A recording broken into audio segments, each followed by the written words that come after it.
Need some more.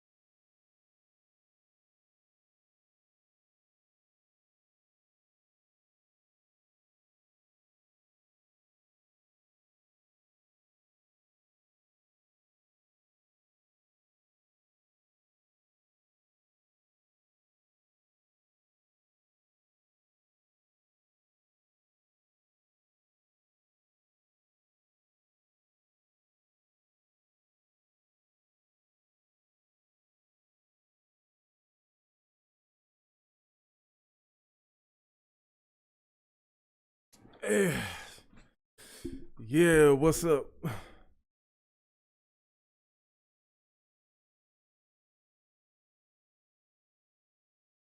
Need some water for the day. We gonna be here for a while. We're gonna be here for quite a bit. I wish I had a better microphone. I need that microphone to come from the side, you know what I'm saying? Like I need to come from way over here. I don't know, maybe that could work. I don't know. What's up, HBR? Appreciate you being here. So what we finna do? This ain't a typical live stream, man, but this is just me hanging out on my day off. So I decided to go live and just do reactions that I planned and talk to you guys if you want to hang out. So we got Fredo, Money Talks with Dave. Shout out to Supreme Kai for requesting it. I think it was him. I'm not sure. But let's get it. Let's check this out. Let's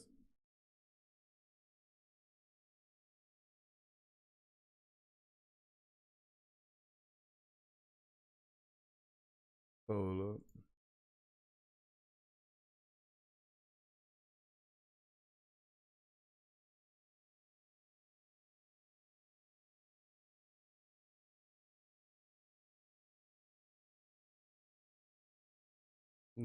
I should have named this stream reacting to my headphones died.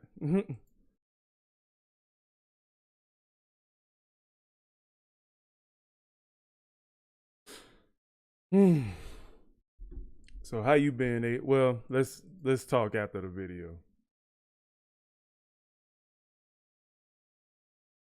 All right, you guys, we got Fredo with Money Talks featuring Dave, man. So this is requested by Supreme Kai. I'm not sure if it was him, but let's go.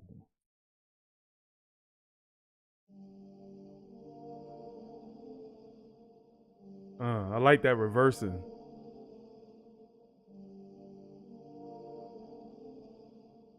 Everything's going backwards. Look, let's keep it real. If money talks, then why the man they're speaking still? I heard you and her doing a thing. Nah, babe.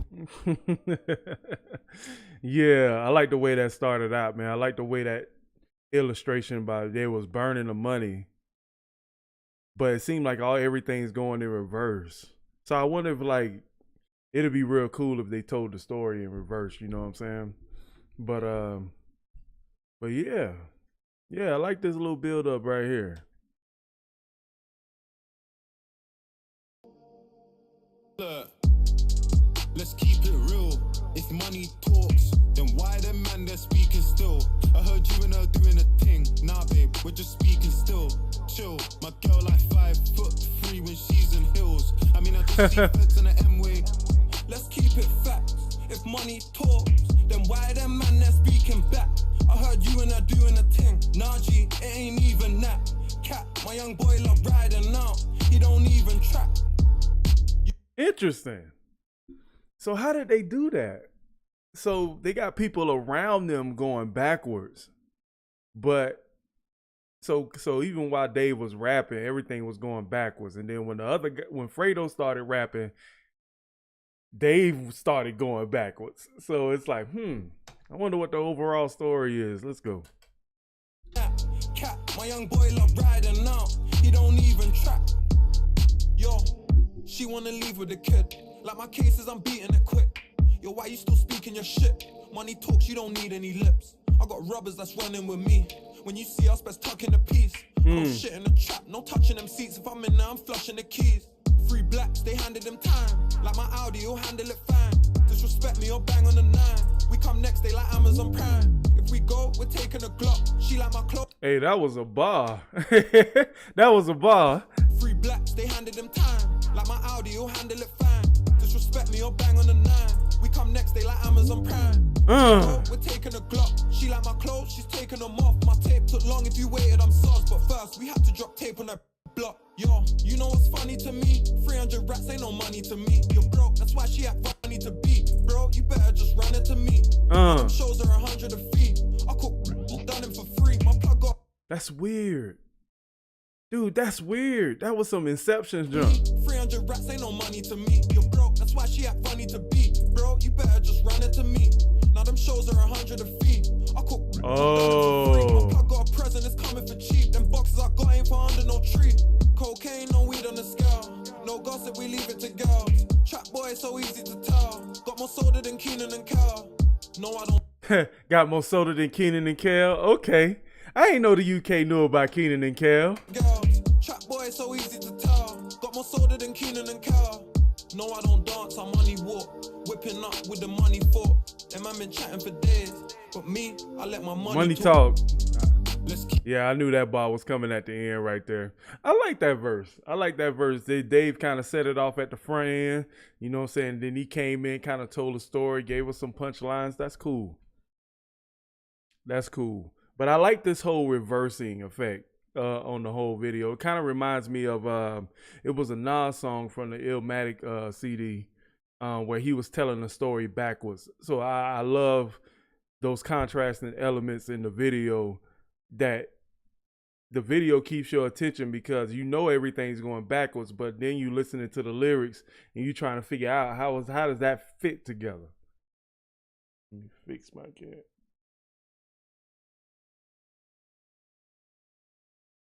All right. And you trying to figure out like how does all that fit together, you know what I'm saying? So all right, let's get it. Hey yo, we got merch. You know what I'm saying? You can go ahead and hit that spread shop link. You know what I'm saying? Let's get it.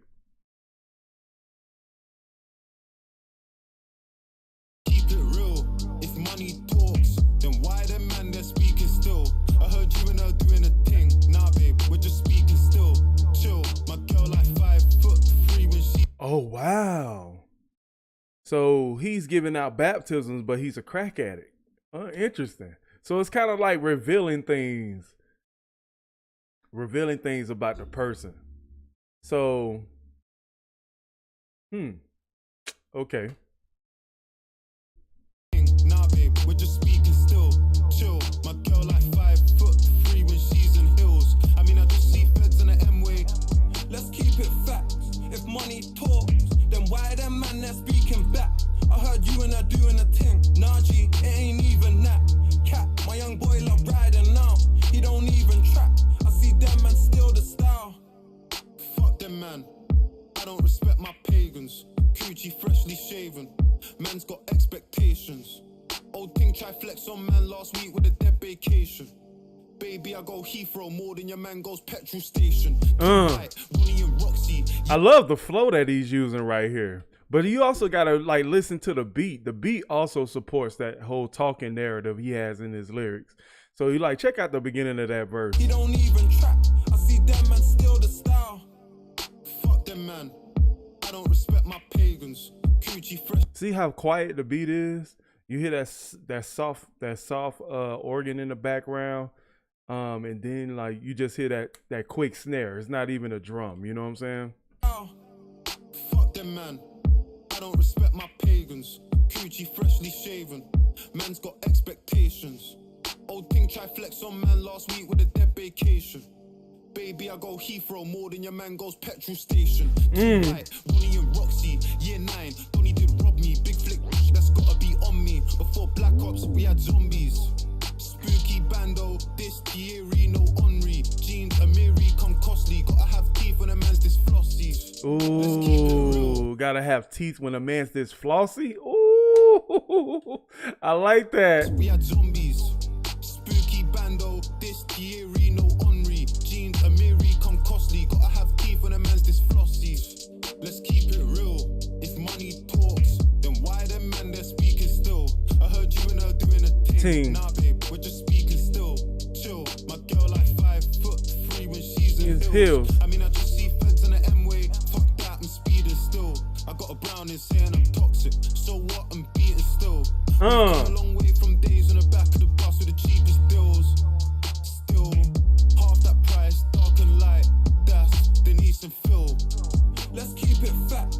If money talks, then why them man that's This is interesting. So now, like, the characters that you started out with, you're starting to see them throughout the video, and it's like more of like a reverse effect. You saw the girl coming into the church; she was taking off her clothes to be baptized, and now you're seeing the kind of intricate, like, if I'm not sure if that's the same girl, but I think she's a part of them too.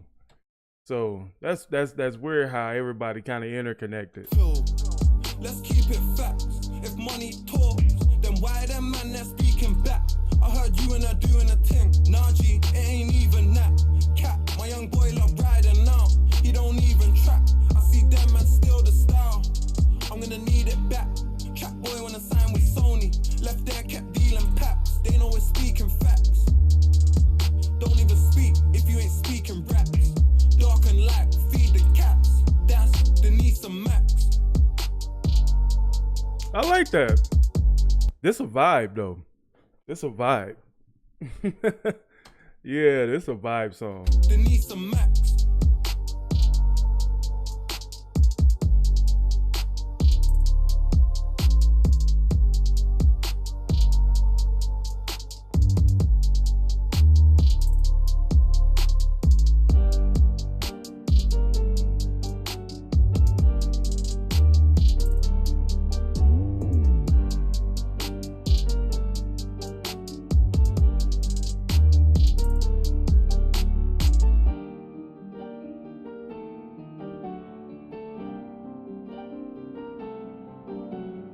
I wonder how careful they had to be with the choreography in this video. Like just how everybody acts. So it kind of felt very suspenseful throughout the video. Like you didn't really know what was going to happen next, but from scene to scene, it was like a perfect mirror for the song. So I'm just trying to figure out, like, you know, not really what was the overall message. We know that money talks, and I love how they both elaborated on it, but they was also finding out room to spit some bars too. So overall, I think this was a cool video, man. Shout out to Fredo and Dave on the hook. You know what I'm saying? Dave came in with some bars too. Man, I'm always happy to see Dave. Always happy to do a UK reaction, man. So if y'all like more UK reactions, man, make sure you hit the reaction request link in the description. I'm pretty backed up on reaction requests, so I'll get to it as soon as possible. But if you want to jump the line, you go hit with the paid request, and it'll be done expedited immediately. So, hey, I'll catch y'all later, man. Make sure you go hit up that merch, hit the like button, and subscribe if you like this content, man. So let's go.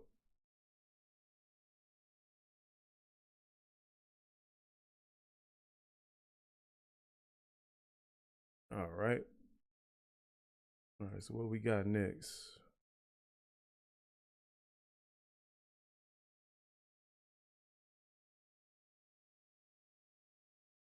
All right, 57, Stormzy, Big Michael. Nope.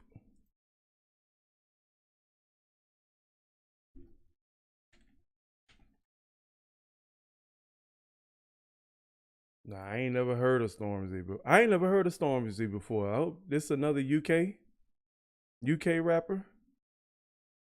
Oh no, is it? I hope this ain't drill. I ain't gonna lie. If this drill, like,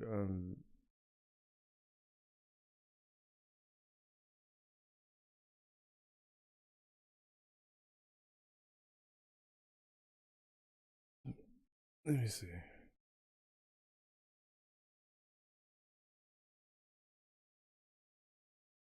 Let me see. Big.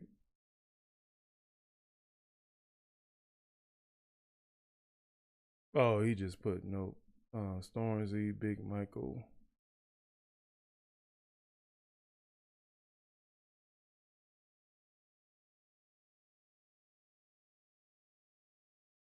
I wonder why the comments are turned off. All right, you guys, we got somebody new on the channel. We got Stormzy with Big Michael. Shout out to who requested this?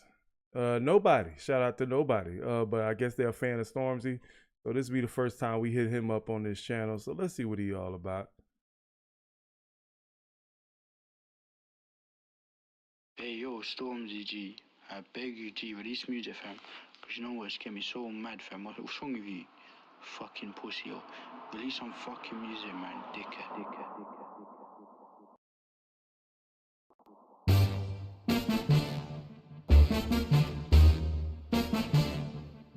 Big Michael. And it's like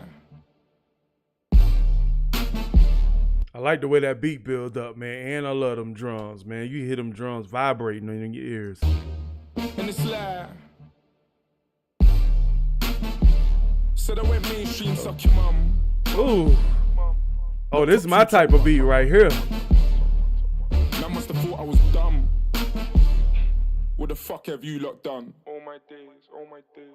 All right, let me check. Hey, HBR, can you hear the audio clean? I can hear it, but I want to know if you guys can hear it. Let me check, matter of fact.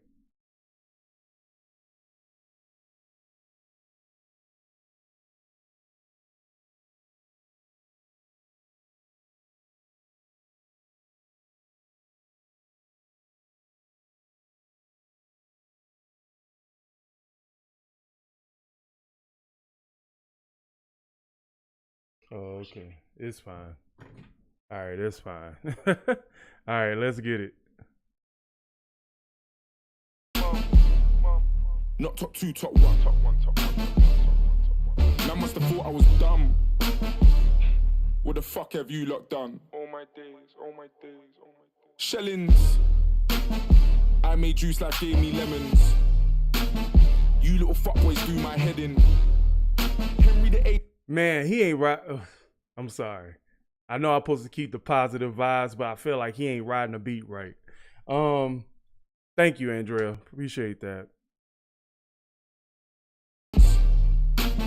You little fuckboys do my head in. Henry the Eighth, behead him, head him. He got an unorthodox flow. No. Could be Glasgow, could be Reading. Oh, okay. I was on the field like bedding. Dead him. Big Mac, I'm handling my weight. Big Mac, I'm standing with the grades. 1 week is blinded by your grades. Okay. Bang you in your face. They love to wind me up, but one by one I line them up. Okay. Go back and try your luck. Big Mac, who's back? Your time is up. Alright, check this. Man can't tell me about stretching vibes. I was on my pushback. Hold up. The beat contrasting with his voice, bro. I can't hear the lyrics because the beat got me vibing so much. Oh, okay. He teased it at the beginning. I thought the flow was trash. I ain't gonna lie. Dead him. Big Mac, I'm handling my weight. Big Mac, I'm standing with the grades. 1 week is blinded by your grades. Next week is bang you in your face. They love to wind me up, but one by one I line them up. Oh, you think you're back? Wind me up one by one. I line them up. I love how quick these.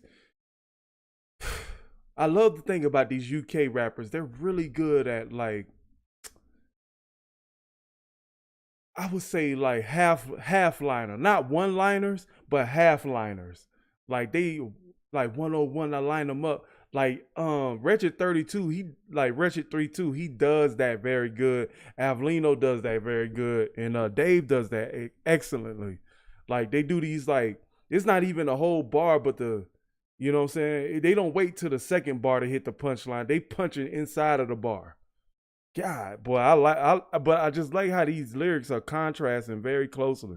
Bang you in your face, oh God, they love to wind me up. But one by one I line them up. Oh, you think you're back and try your luck. Big Michael's back, your time is up. Alright, check this, man, can't tell me about stretching fibers. I was on my pushback, Rex drivers. I'm on a distant text in private. Them man are cool, but the rest don't like us. I'm not scared of lions, bears, with lion prayers, them threats won't find us. Man's not scared of pets and spiders. Think man's scared of sex and ciphers. What? What you talking about? I'm skilled. What you talking about? I'm real. Put a fork in your mouth, I'm chill. Put a house in the hill. No, I like his delivery, yo. Your nigga ain't out on the field. They say I'm on this and they say I'm on that. What you talking about? I build from the ground. I ain't gonna lie, I like his delivery, bro. It feels like it's got energy. It's got authority. It feels very authoritative. Like he's like rough, but that delivery is just so clean, bro. Your nigga ain't out on the field. They say I'm on this and they say I'm on that. What you talking about? I build from the ground up. Put your arms down, put your crown up. Come a long way from playing pound up. Driver motivated all round up. And the total cost 30 bucks. That's why they giving me dirty looks. I don't do it for the gram, but I do it for my fam and I do it for the murky books. Cause we're still taking up space. I tell my niggas rise up. Guess we're just a bunch of young kings. We made our city light up. I turn my city right up. Big Michael's back, your time's up. Big Michael's back, your time's up. Yeah, some of the effects on his lyrics are very good too. It's not that he changed his flow, but I like the way they mixed it. You know what I'm saying? Sometimes it stood back a little bit, but then times it was in the front too. But it actually helped the song be that much better. You know what I'm saying? Shout out to Andrea. Yeah, I think somebody requested grime, if I'm not mistaken. Oh, that was clean, man. I gotta take that back. Give me a minute. I had to take that thing back 3 clicks. Hold on, let me fix my lighting real quick.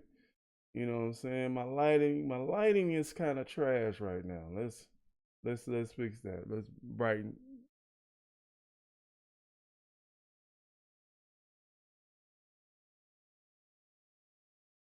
Let's brighten that up a little bit.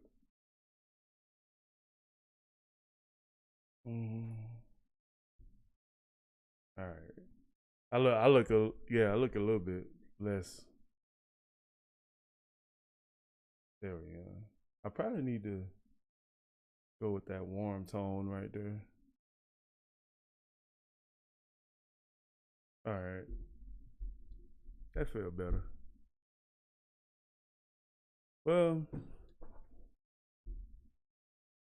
yeah, my skin tone is kind of weird.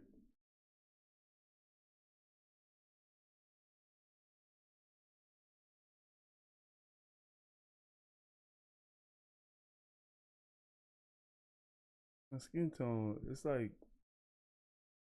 like super good here, but when it's like super dry right here. Said Flawed was saying New York took our grind beats and used them for UK drill music. That,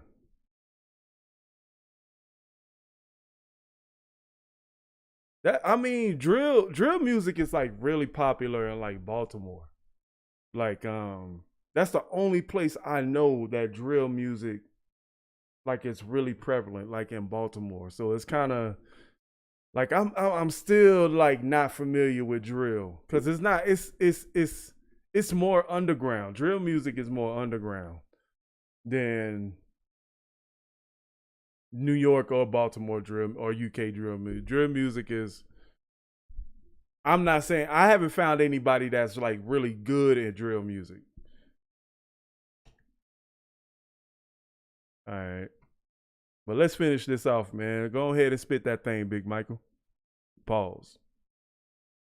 I'm on that, what you talking about? I build from the ground up. Put your arms down, put your crown up. Come a long way from playing pound up. Driver motivated all round up. And the camera 30 bucks. That's why they giving me dirty looks. I don't do it for the gram, but I do it for my fam and I do it for the murky books. Cause we're taking up space. I tell my niggas rise up. Guess we're just a bunch of young kings. We made our city light up. I turn my city right up.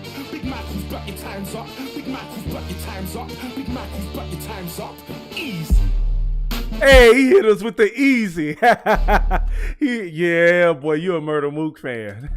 Murder Mook, the only person that say easy.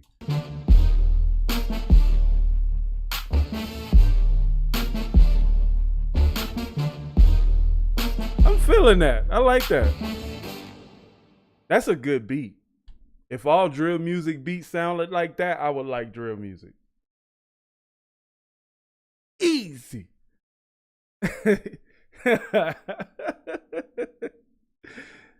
And Dre, you know what I'm talking about.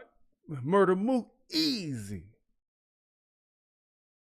You know what I'm saying? But I really like that, man. Shout out to Big Michael, man. If you guys want to see more Big Michael, hit the reaction request link in the description box, man. Shout out to everybody from the UK. Shout out to all the rappers in the UK. And all of a sudden, something made me want to react to MF Doom. So if you guys want to see something from MF Doom on the channel, go ahead and hit it in the comment section below, man. Make sure you hit that like button on the way out. We also got that merch, so don't forget, man, if you want to get your mug beanie or your mug shirt, man, you might as well go ahead and hit that spread shop. All right? I'll catch y'all at the next one. Peace.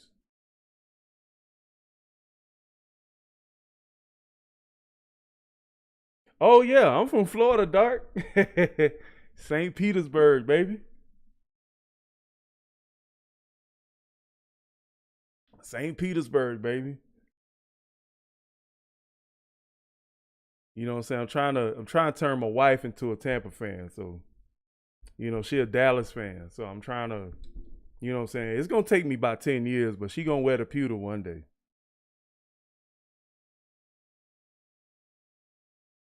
Now, we still going with more reactions, Andrea.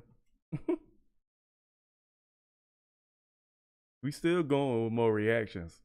So we gonna be here for a while. So if you guys want to just hang out with me while I do this, so because right now I have 100, I'm backed up, man, super backed up with 158 reaction requests. Okay, so I mean we gonna be here until I get tired or these run out of power. So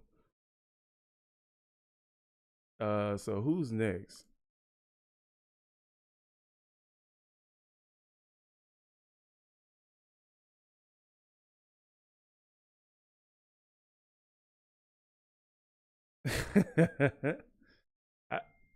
I didn't know you followed Flawed, man. Flawed the homie. Let me see. Stormzy, Wiley flow.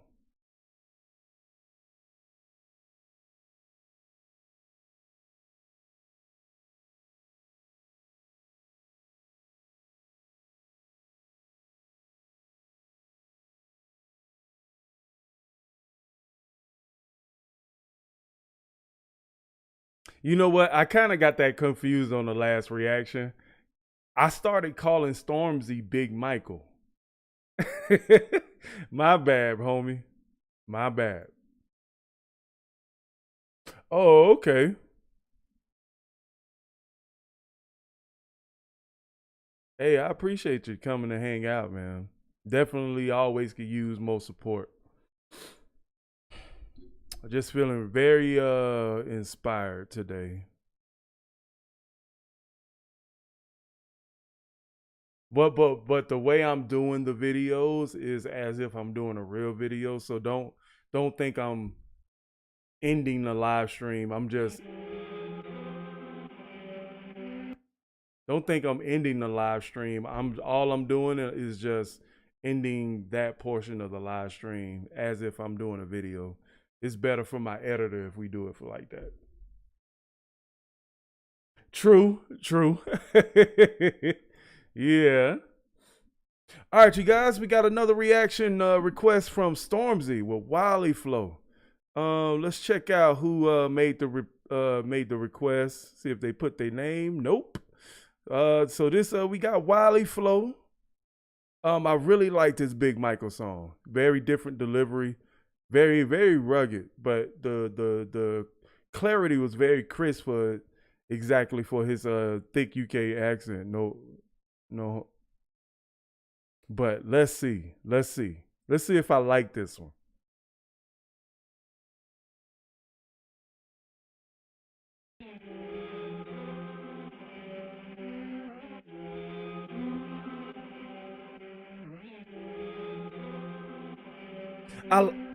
You know what I love about letting the beat build sometimes? I'm almost very interested in how the beat is going to drop, just like, cause that's a weird violin sound I'm hearing. It almost sounds like a seesaw, you know what I'm saying? Like, or like somebody's like hitting wood or something, or carving. Like you like listen to that. If no, that might be a wood instrument. That might be a wood instrument. Like a I won't say a flute. It's another instrument that's relative to a flute, but it sounds weird.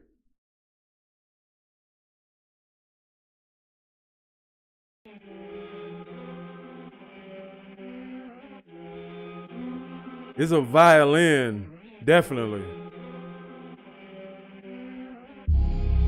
Ooh. I didn't look at it this way before, but as I approach my birthday, all you man are my youngers. You man are my youngers, bruv.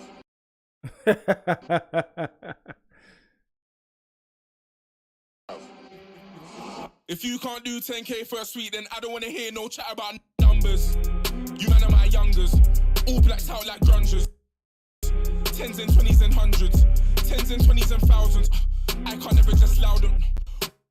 On Mount Everest shouting, soon go back to the mountains. Third album. Ooh, I like the vibe of this. This is so hip hop. Let me shut down Raid. Let me shut down Raid. Let me shut down Raid because Raid is interfering. Raid Shadow Legends is interfering with the bars right now. All right, so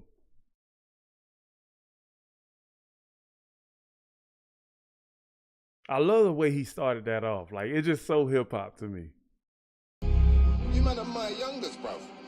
Your men are my youngest, bro. If you can't do 10K first week, then I don't want to hear no chat about numbers. You man are my youngers, all blacked out like grungers. 10s and 20s and 100s, Ooh. 10s and 20s and thousands. I can't never just loud them. On Mount Everest shouting, soon go back to the mountains. Third album, nigga, I blessed the beat with smoke. And my day one bros, they kept me close. Then I sit my tent, they take a tour. They're trying to get me on the ropes. I bro got especially in his coat. So please, man, let's just be adults. And don't be flexing in my boat. Nigga, you can't test me, I'm the GOAT. This collection's looking dope. I got Pepsi in the hole. Flexing on you niggas, can't still be set. Oh, nah. Wait there, and I was made to win. Like I'm designed to blow. We're doing major things. But Hold up. That was, hey, first of all, it's just the environment. You know what I'm saying? You can feel the energy from everybody, boy. They just vibing, you know what I'm saying? But my dude, hey, this flow is nice. You in London? What's up, Leganator? Man, I honestly was thinking about you the other day.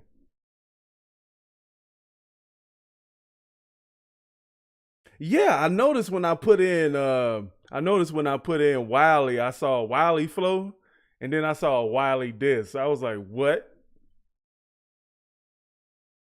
Dang, I ain't know you was in the UK, bro. That's crazy.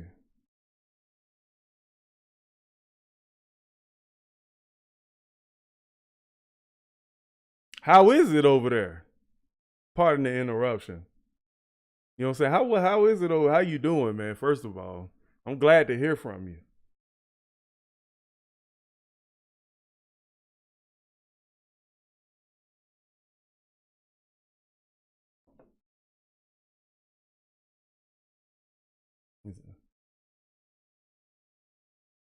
So you living over there?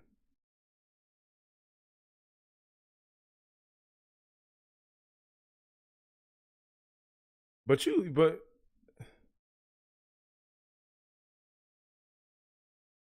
oh, okay. Hey, you let a female bring you over there, man? Don't let no. Oh, hey, more power to you though.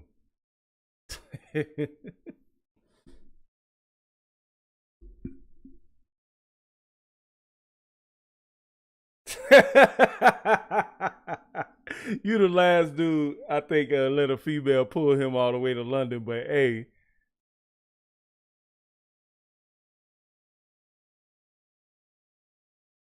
How long it's been since you've been in London, Andrea?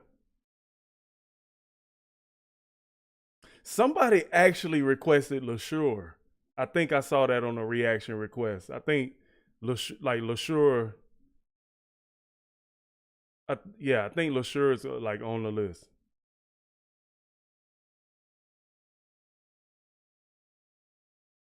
Hey, but let's get back to this, man. I was feeling this flow. Back to the mountains, third album, nigga, I blessed the beat with smoke. And my day one bros, they kept me close. Then I sit my technique, take a toll. They're trying to get me on the ropes. I broke it, especially in this cold. So please, man, let's just be adults. And don't be flexing in my boat. Nigga, you can't test me, I'm the GOAT. Hey! Looking dope. I got the Pepsi in the hope. And I ain't flexing on you niggas, can't still be sexy if I'm broke. Wait there, and I was made to win, like I'm designed to blow. We're doing major things, but it's a minor though. I used to pay for things, but that was time ago. Ooh, but dude, that was 7 syllables, bro. Hold up. Hope. And I ain't flexing on you niggas, can't still be sexy if I'm broke. Wait there, and I was made to win, like I'm designed to blow. Made to win, like I'm designed to blow, doing major things, but it's a minor though. Doing major things, but it's a minor though. I used to pay for things a time ago. Now I hit you niggas with the white flow. It's like bad 'em up once. Never could you take me for a dance. Been on the scene for 100 months. All I met is bare cunts. Take man for lunch. Either you get punched. Pick one boy from your bunch. Tell man jump. Oh, well, you didn't want to jump well. Oh, well, look now you're slumped, little nigga, I swear. Hey! North and east and west stop hot, but the south's on flames. This year I'ma be a household name. I grew up in a house of pain. I don't do it for the clout or fame. All the real niggas gonna vouch for my name. All the real niggas gonna vouch for my. Boy, you gotta breathe after that, man. Take it slow. Dude, I need a Don DeMarco sound effect for this, bro. Dang. Hey, he was vibing, bro. I gotta give it to him on that one. Stormzy, where you been at? Gonna vouch for my name. All the real niggas gonna vouch for my. Gotta breathe for a little bit. Yeah.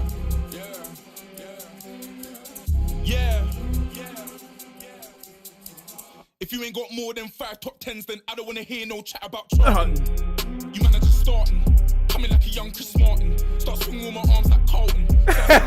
He say start swinging from my arms like Carlton. Hey. Coming like a young Chris Martin. Start swinging with my arms like Carlton. Hey. My arms like Anthony. All my niggas been charged, don't amp me. Have you missing a bra and panty? If you see me in a dance, I'm anti. Quite frankly, heavyweight champion of the world. They wanna woo me from my. Oh, I love that color change. Now it just got gritty. Yeah. So, what is grime? I ain't never heard grime before, but this is sick. This is sick. Is this a child of like UK drill music or something? Cause I still hear the drill music elements in it, but this is like, it's almost like, ooh,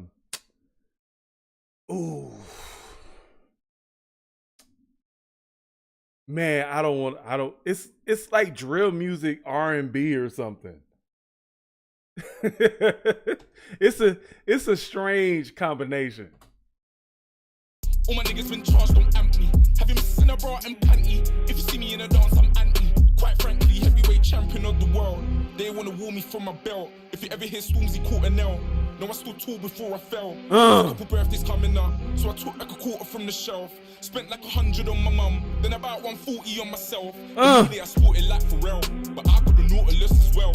All of these stories that I live, my nigga, these are the stories that I tell. Wait there, and I was made to win, like I'm designed to blow. We're doing major things, but it's a minor though. I used to pay for things, but that was time ago. Now I hit you niggas with a wider flow. It's like run up on them, man, laughing, fuck it. You got a chain, but you tuck it, fuck it. Man, throw dirt on my name, blood, fuck it. Slew anybody in the family, fuck it. Run up on them, man, laughing, fuck it. You got a chain, but you tuck it, fuck it. Man, throw dirt on my name, blood, fuck it. Slew anybody in the family, Last 3 tunes kinda prove that I did this. Man, what you say I put a U on my shit list. Must be the same old you in the dinner hall, primary, sipping on my juice and my biscuits. I'm from a place where you move to the witness, stare in your face. Oh, bro, this beat is gritty.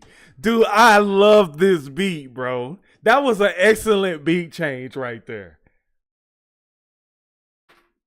That was an excellent beat change. fuck it. You got a chain, but you tuck it. But I like the intensity, like the way he acting out the bars, like it's just making you like, yeah, let's get it. Fuck it, man, throw dirt on my name, blood, fuck it. Sue anybody in the family, Last 3 tunes kinda prove that I did this. Man, what you say I put a U on my shit list. Must be the same old you in the dinner hall, primary, sipping on my juice and my biscuits. I'm from a place where you move to the witness, stare in your face, feeling business is business. Came for the fame, but she stayed for the litness. Ask your new girl, she loves Mr. Stengel. Never ever see me with guys known for verbals. My brothers pull up a sky, no rehearsals. Don't spit sizes, no road reversals. How's the best spitter and grab so commercial? Nobody said you're good, done your chat. Your girl tech the wood lumberjack. Hit him with a lighter flex, humble brag. I can't drop the bag, I'm the bag. Ooh, he said, I can't drop the bag, I'm the bag. That's dope. He said, Andrea says, garage music created in house music era, our rappers started passing over it. It's like a 140 beat per minute. It's hard to rap over. Really? But like I could tell by the tempo, like you couldn't do anything but double, like kind of like a short version of double time flow to that. Oh, you remember it being created? Yeah, because I did hear some of the house elements to it. You know what I'm saying? Just with that background melody in the back. I love that. My ears were so in tune to that. Like everything on top of that was just a benefit of like that, but I like the way the beat built on top of that. I was that was nasty.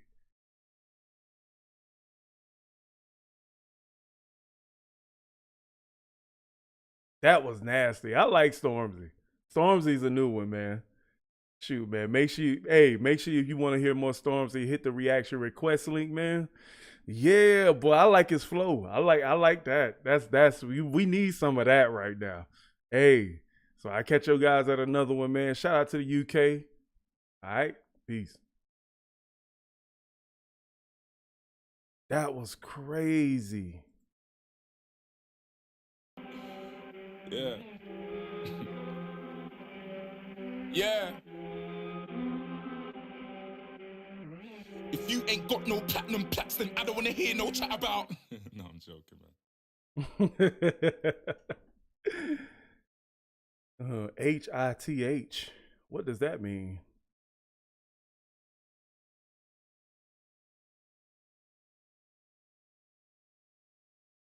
I might have to give him my subscribe right there. It's so many different rappers, man. It's so many different rappers that don't get in the limelight. And Stormzy, Dave, Avlino, and Wretch, like them are a couple of the ones that I would love to see get more shine. Yeah, they have more of a social media presence and stuff. Like they deserve a lot of support. And they very much different from us over here.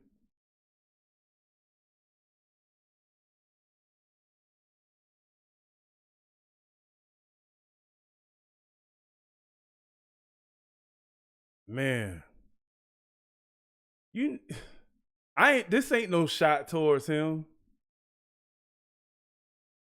Heavy is the head that wears. Oh, okay. That's an interesting. I like that acronym right there. I like that acronym. All right, let's see what we got next. All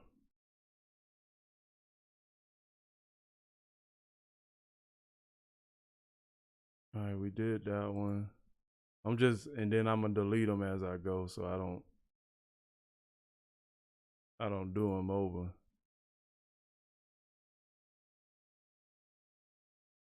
Santan, straight murder. All right, so we going back to Dave.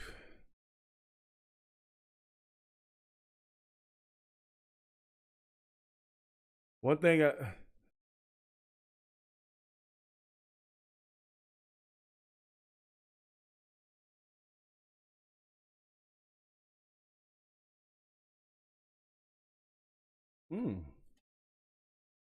Shalom, what you doing?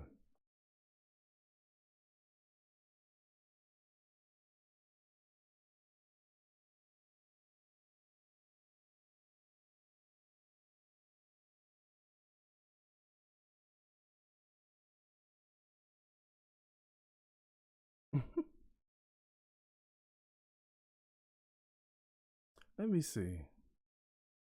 2.2, so I'm guessing this is it.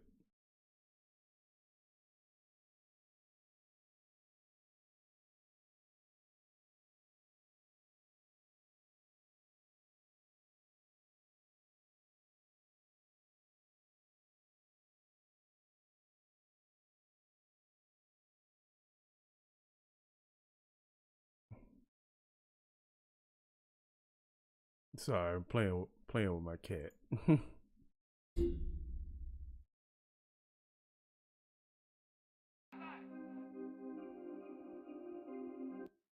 All right, so this is Straight Murder by Giggs and David. All right, so we've been on the UK run lately, so, but you know, the UK is like my second home. I would just love to visit. Y'all need to sponsor a trip or something, okay? Like, I really want to come over there. As long as y'all treat me out right and put me in something in 5-star hotel. All right. Is this the right one? I just want to make sure I'm the right one because the person who requested it didn't put no link.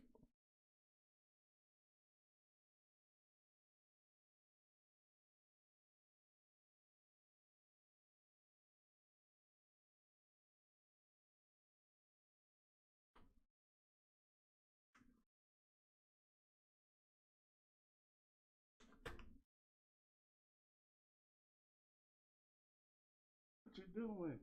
What you doing?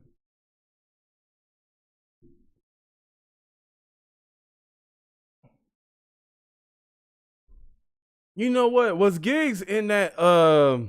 Actually, I know who Giggs is. Giggs was in that. The Fire in the Brits. Yeah, Giggs was in that Fire in the Brits. Okay. All right, let's get that. I know who he is. All right, you guys, we got Straight Murder from Giggs and David. And if you and Dave. All right, so we saying Dave, right? Is that Dave, or is that?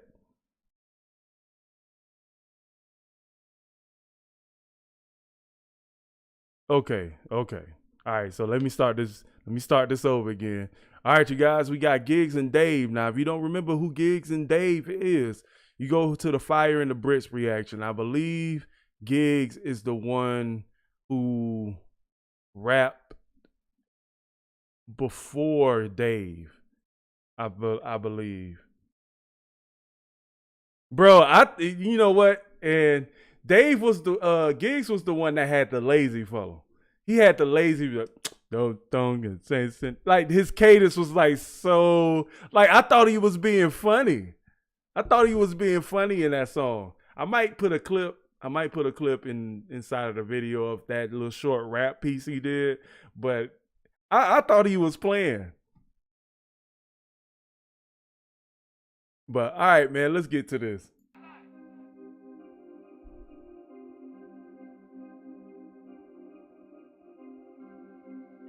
Oh, this dude Flo don't make me laugh.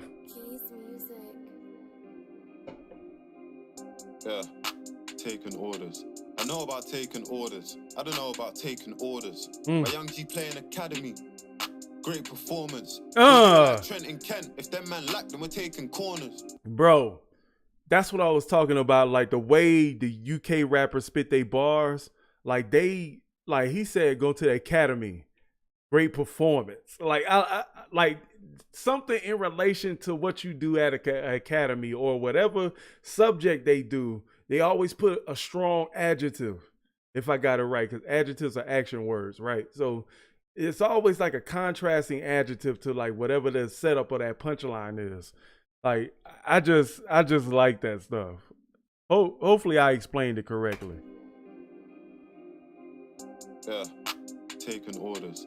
I know about taking orders. I don't know about taking orders. My young G playing academy. Y'all ain't hear that double entendre right there? Taking orders. I know about taking orders. I don't know about taking orders. Great performance. He'll do it like Trent and Kent. If them man lack, then we're taking corners. You know? Free my niggas. I miss my niggas. Killing me slow. She wants dinner and goals, but that's so long like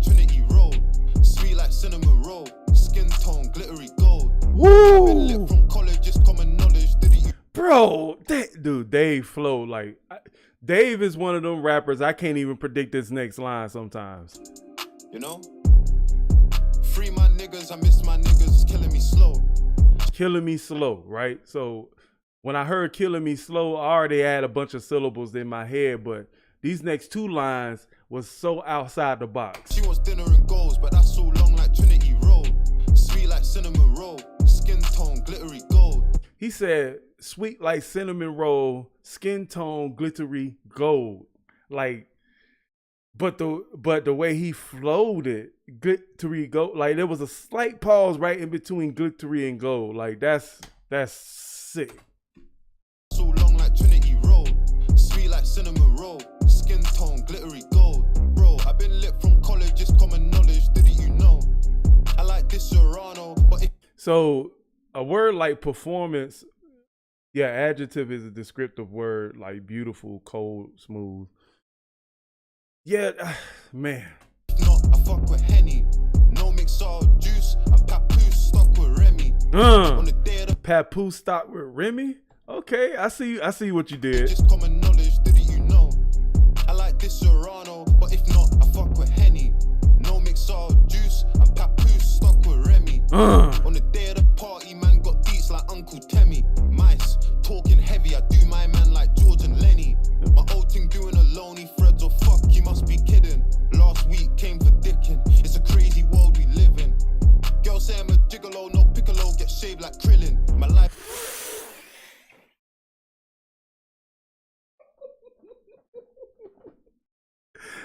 Now I understand when anytime dudes mention girls and they say my piccolo, or they can say my the double entendre like piccolo or shave like Krillin, dude.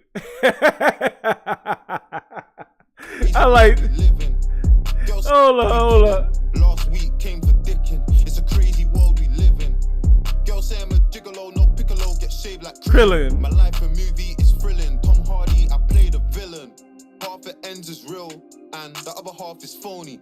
They see a Lambo in Vale, don't know if it's me or Pastor Toby. If my girl knew how many times I turned that down and passed to Brody. I mean, holy moly. Look, I know he seems active from far, but I know my man and he's far from active. 120k in the south of France and I hardly snapped it. I ain't got a plan, no party banged, we hardly planned it. Ratchet girl, rent her in the centre like parking campers. Ratchet girl, dude, hold up. That was nah, bro. 120k in the south of France and I hardly snapped it. I ain't got a plan, no party banged, we hardly planned it. Ratchet girl, rent her in the centre like parking campers. Dude, rent her and sent her like park in campus. Dude, nah, we gotta take that back. 20k in the south of France and I hardly snapped it. I ain't got a plan, no party banged, we hardly planned it. Ratchet girl, rent her in the centre like parking campus. I took my one Casa, would've been no, but I'm done with Asian. Homebody amazing, from high school my girl, she done raving. A rack in payment, the only G on a check I'm taking. Told bro that the end is flaming. Could just see feds in a Volvo, 2 Jakes and an Interceptor. That girl don't know about realness, no illness, I'm an influencer. Sometimes that's SW. Ooh, I like how he mixed that influence, bro. Told bro that the end is flaming. Could just see feds in a Volvo, 2 Jakes and an Interceptor. That girl don't know about realness, no illness, I'm an influencer. Santan, that's SW, and I got 1-6 in my name like Kenzo. How my man say he's a member and ain't been end since early November. That guy and his agenda, remember, I'm trying to ting. Shotgun barrel, Siamese twins, and we got that link from the guy and his twins. I ain't got time for Bro, Dave snapping. Dave is snapping. Santan, that's SW, and I got 1-6 in my name like Kenzo. How my man say he's a member and ain't been end since early November. Fuck that guy and his agenda. Remember, I'm trying to ting. Shotgun barrel, Siamese twins, and we got shotgun barrel, Siamese twins. That link from the guy and his twins. I ain't got time for talking shit or calling quits. Touch just man turn nutter and make the thing stutter like a no good chick. A young gunner when I out that white. Dave had to be feeling this beat, bro.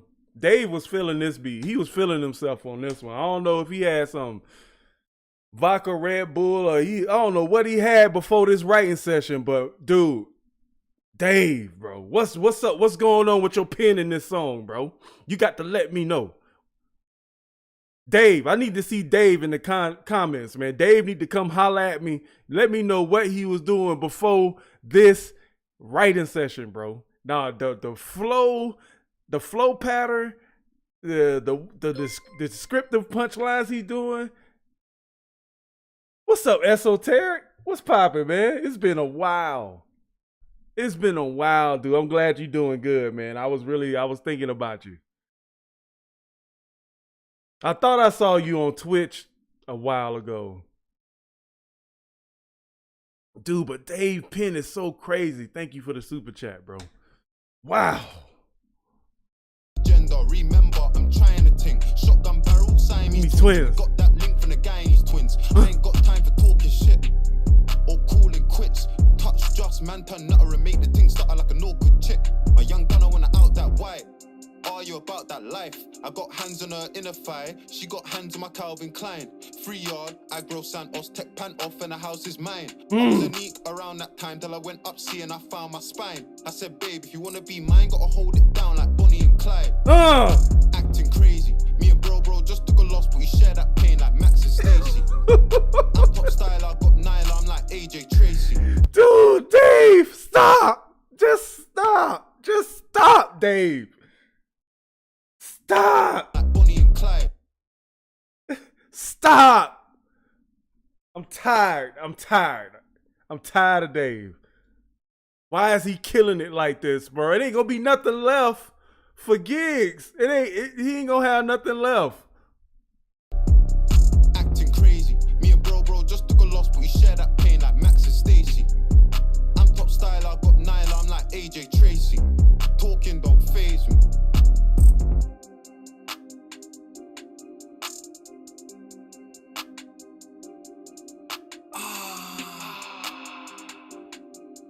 Yeah. Hold up, Gigs. Let me set you up, bro. Let me set you up. Dave got the stove hot. Let me get you to cook, all right? Hold up. I'm like AJ Tracy. Talking don't faze me. You know what this is? You know what this is? Except it's gonna be Gigs. You know what this is? You know what this is. You know what this is. You know what this is. You know what this is. Go on there, get it, Gigs. Ruthless, loose group that's running up on useless, stupid dudes too. I've had enough excuses. You, Mickey Mouse, Donald Duck and Goofies. Mans, Charlie Brown, and I'm up in Snoopy's.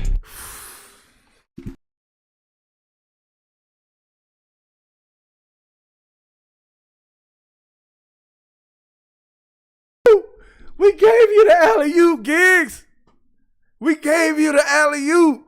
My dude Gigs say, I'm about to hit this twit. My dude Gigs hit one of these. He said, I got you, Muggs. He said, I got you. You know what I'm saying? Set me up. I got you. I threw in the alley-oop on the hook. You know what I'm saying? He had to hit that thing. Yeah. Like,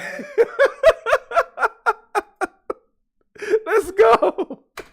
Let's go. Ruthless, loose group that's running up on useless, stupid dudes too. I've had enough excuses. You, Mickey Mouse, Donald Duck and Goofies. Mans, Charlie Brown, and I'm up in Snoopy's. A bit more patience. Want them acres, a bit more spacious. Acres, a bit more spacious. You know, I like how simple he is, though. You know what I'm saying? It's for me, for him on this right here is the flow. It's whatever he say. You know what I'm saying?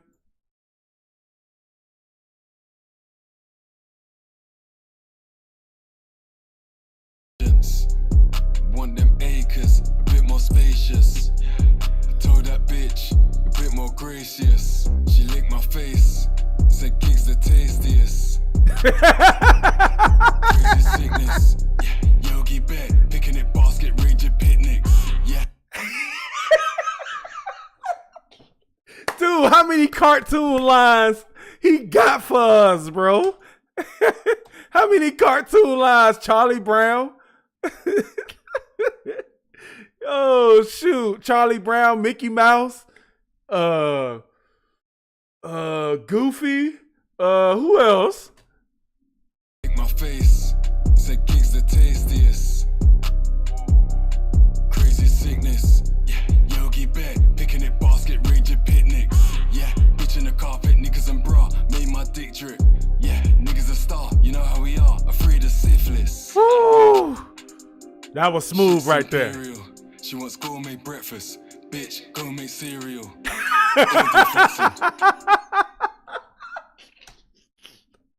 Oh shoot, we still got 2 minutes. Afraid of syphilis. Shit's imperial. She wants gourmet breakfast, bitch. Go make Oh, eat cereal. cereal. All day flexing. Chick named Muriel wants gourmet dresses. Love silk material. Woo! Pat just landed. Hey. Big standoff. Matt got brandished. Man best sit down. Yeah. Sat then landed. Private. Talking bread. That's that language. Greasy. Abuse that area. Fuck bad news. Quick. Shoot that bearer. Think it's sweet. Oh, you Madeira. Yeah. Black Panther. I'm too Bagheera. Striker. Shoot like Shearer. So disgusting. Remove bacteria. Yeah. Ooh. Sexy bitch. Oh, who's that Sarah? Sexy nurse outfit. Cause she's my carer. Look at the Oh. picture. Look at the painting. Somebody take that brush. Somebody paint him. Yeah. Somebody wake him up. Yeah. Holly been waiting. Yeah. Somebody said that's whack. Somebody hate him. I ain't gonna lie. I like him now. On this beat, I like him. I got 2 damn bull reactions in the queue. I haven't thought of a good thumbnail for him yet. AJ, I apologize for that because they've been sitting there for like a week and I cannot think of a good thumbnail or a good title. You know, because what it is with, because I'm trying to attract new audiences also with reacting to Dan Bull. So I'm just trying to come up with a good title. You know what I'm saying? That video's been done for like a week. And it's been ready to post. I'm just trying to find out what's a good title. You might get some Dan Bull in this on a reaction request link. But yeah. Oh my God, bro. Let's flip some pages. That's just a phase. You know, recent phases. History made. Let's split these wages. It's okay. I know you in your seat like It's Giggs and David. listen to me. Go and hit that like and subscribe. Come on, hang out with me in the live. And you can do this if you even try. Mugs.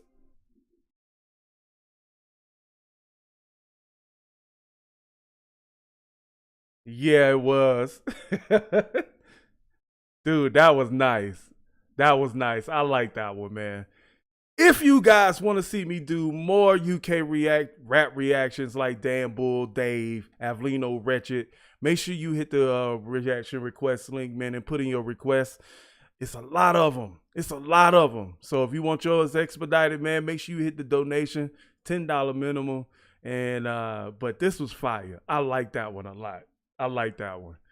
All right, you guys. I'll catch you later. Peace. Wow, dude, whoever requested that one knew what to give me. I ain't gonna lie. Stormy was fire. Giggs was fire in this one. I didn't like him in Fire in the Brits, if I had to be honest. I don't know, but you know what the beautiful thing about Giggs is? He's unique. He sounds very unique. And in a world where, 95% of rappers sound the same, Giggs is unique, man. He got a unique delivery. But that on grind beats, I would listen to him on grind beats like that.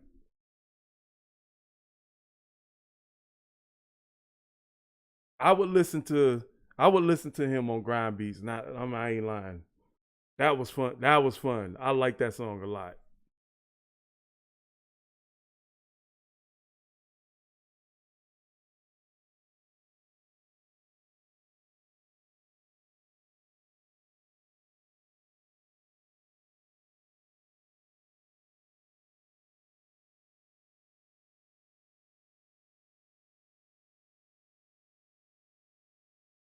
Man, how Tom Brady got a job lined up? Tom Brady already got a job lined up. Boy, that was, dude. That was straight murder on the beat, bro. The beat did not survive that. Okay, I just need to let y'all know the beat is on life support. Gigs Fredo. Was Stormzy on the Fire in the Brits too?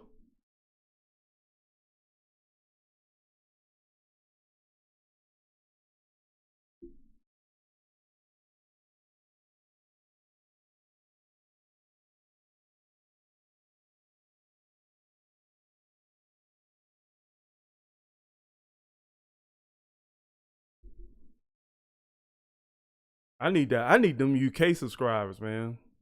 I need them UK subscribers, man. Y'all support is better than a lot of support around the world. I ain't gonna lie. Like in America, and I'm pretty sure everybody does it. And I'm generalizing, so I wouldn't. There's probably no valid consensus to my point, but this is what it feels like. It's like some people would listen to your content and watch your content for months and not be subscribed to you. I still remember the first wetting.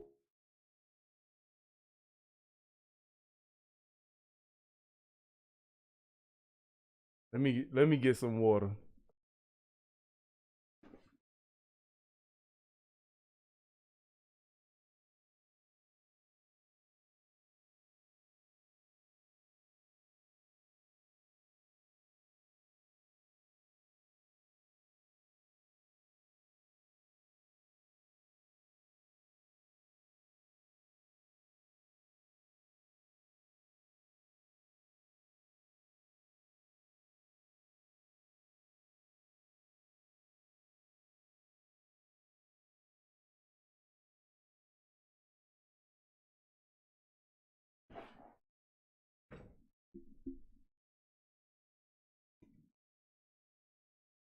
Oh, okay. Cause I didn't start reacting to music until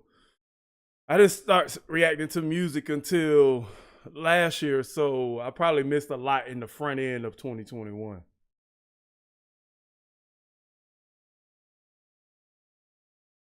But I'm trying to, so the goal for this year, let me talk about the goals of the channel. So, specifically for this year, you know what I'm saying? I'm looking at the screen as I talk, and this is straight up off the dome, talking to y'all real quick. But, the purpose of this channel is to react and experience music from across the world. No matter where it's from. It could be from Africa, Lebanon, you know what I'm saying? Just to hear rap music in different styles of music, Jamaican rap, African rap, UK rap, Ukraine rap, you know what I'm saying? And you know what I'm saying, really have an appreciation for what I'm listening to. I want to give you guys the type of breakdowns that's going to help you understand rap. So it may influence you to listen to more rap that you probably couldn't understand before. You know what I'm saying? I want to unlock those elements of lyricism that make rap just impenetrable as far as like gaining the understanding and the wisdom and catching the bars, you know what I'm saying? Because I know when anybody listens to rap, they want to catch the bars. And that's what we do on this channel. When I react to music outside of rap, man, I'm just experiencing. You know what I'm saying? Y'all really carry me through these experiences. So if that's something that you guys are interested in, you can definitely hit the subscription link to just subscribe to the channel and stuff like that. That's pretty much what this is, and what type of community I want to build is a community that's open to looking at different music and really just, man, getting really in tune to the expression of music, you know, whether good or bad, you know, and I know there's some music genres that I don't get with, but I definitely want to take y'all through that journey, even just with the music y'all don't think I would like, you know. And prime example, Teacher. Who was that? Oh, I can't remember her name. You know, Teacher, you know what I'm saying? Prime example. What else? BTS, Stray Kids, like that kind of stuff. I ain't never heard that stuff, but the more we go through this, man, you'll hopefully appreciate it. So that's what I want. If anybody ain't open to doing that, if you hear from one artist, you know what I'm saying, you're welcome, but you're gonna be missing out on the experience of a lifetime. So man, hey, that's what I wanted to tell y'all.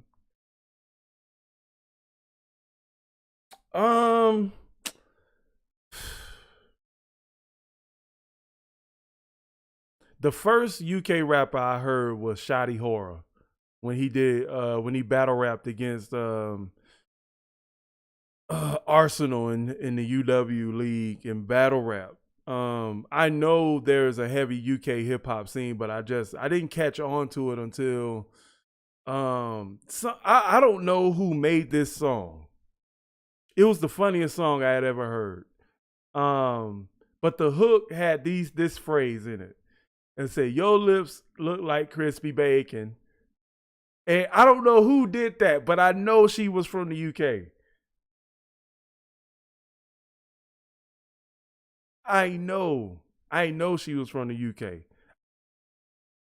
She's like, your lips look like crispy bacon. Crispy. And I'm trying to figure out, it was that Lady LaSure. And the thing is, like, with music for the UK artists, man, I want to be that medium that breaks that barrier.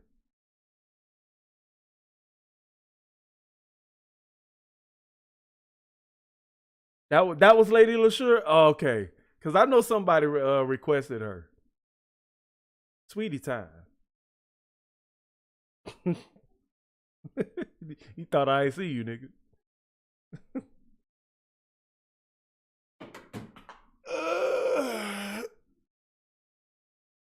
Man. So, all right, you guys, man, let's move on to the next one. So we got Fredo with Biggest Mistake. This is the audio version. So this the basically, you know what I'm saying? We got a little bit of Fredo from the Dave reaction, the collaboration that they did. I'm not sure, did Fredo do a fire in the booth? And I'm not sure. If Fredo did a fire in the booth and I reacted to it, I'm gonna post it.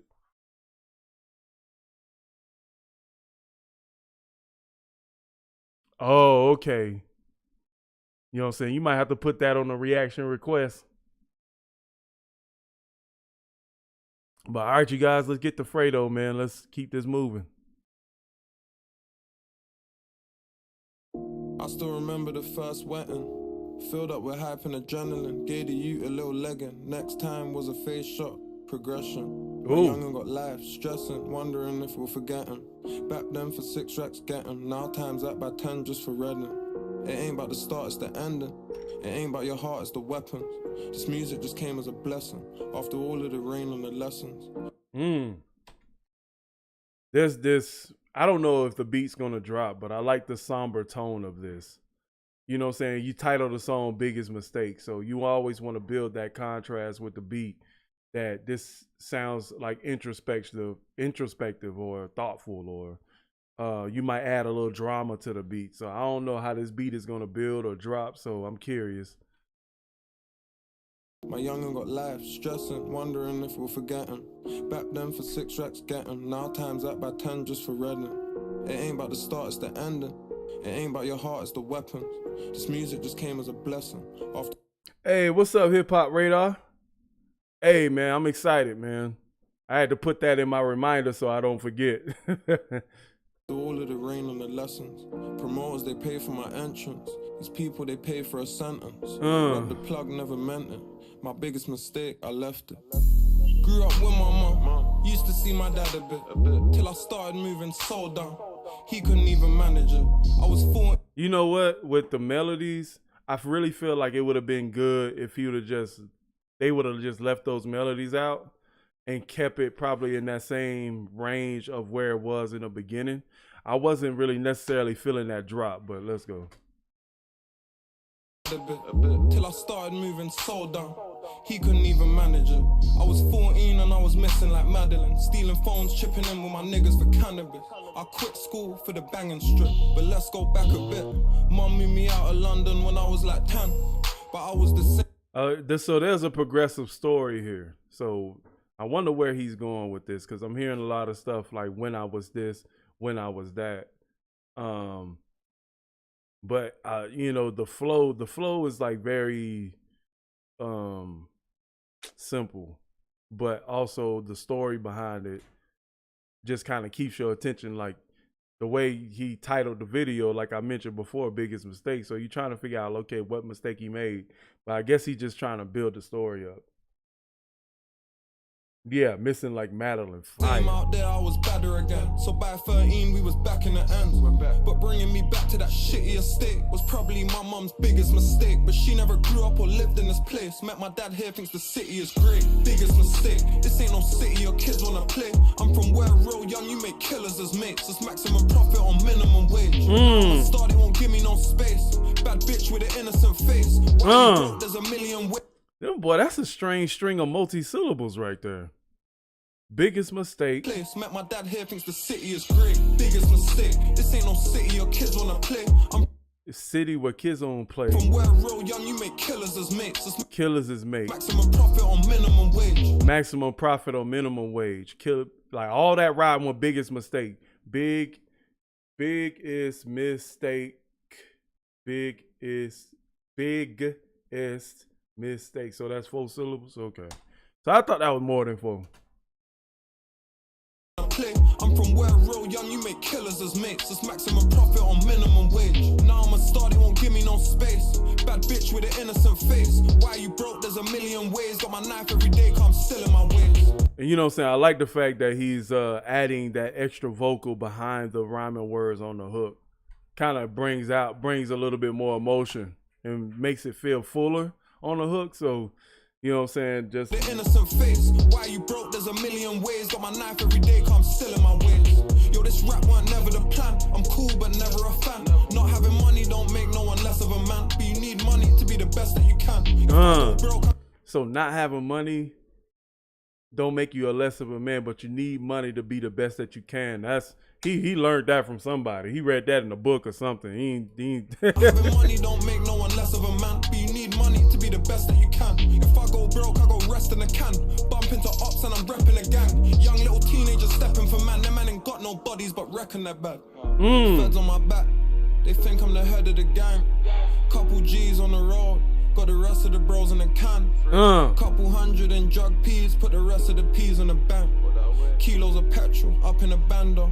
And the rest in my tank. Yo, we got it. There's no wrestling, man. Who's gonna wrestle with man? She said I'm out here fucking everybody. Who's gonna settle with that? Cooking tuna in my cell. Used to use kettles for that. Since I ran up 500,000. Pussy, I've never been back. Bro, I caught all that. I ain't gonna, y'all better catch it, cause that's too much to explain right there.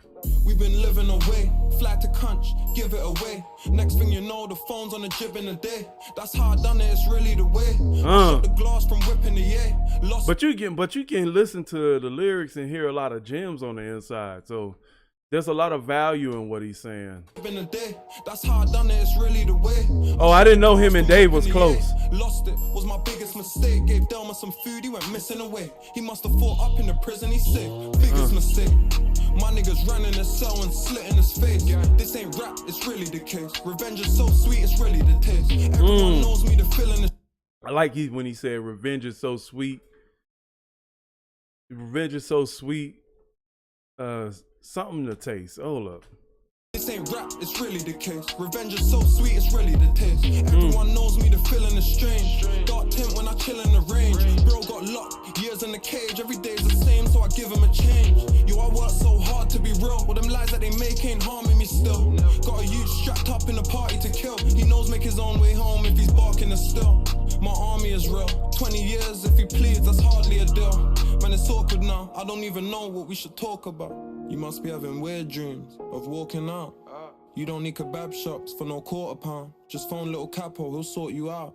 My niggas ride, don't talk it out. Hanger in a pot, fork it out. Used to have to stay at my shorty's house. Now my left wrist is a mortgage house. You know what's funny as well? What? Before I met Santander, I met his brother in jail. I never knew and his brother didn't tell. Who would have thought me and his brother would sell? #1 in the charts. I used to be #1 in the dark. Doubting myself was my biggest mistake. Trusting someone was also my biggest mistake. We started as dogs beef. Oh, okay. So these are a couple scenarios where he made his biggest mistake. Okay, so I get it. I like that he mentioned he was in the cell with Dave's brother, like Andrea mentioned here. So that's pretty cool. Finish the snake, can't run round there to sliver away. I'm into money, ain't into the base. With my knife on reviews, watch niggas deflate. The quicker I leave, the bigger the chase. So girl, don't play, give a nigga your face. I paid my lawyer, I'm winning the case.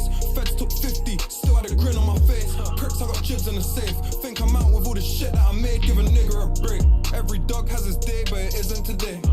Free my dogs, I still locked in the cage. Reminiscing on their biggest mistake. I still remember the first wetting.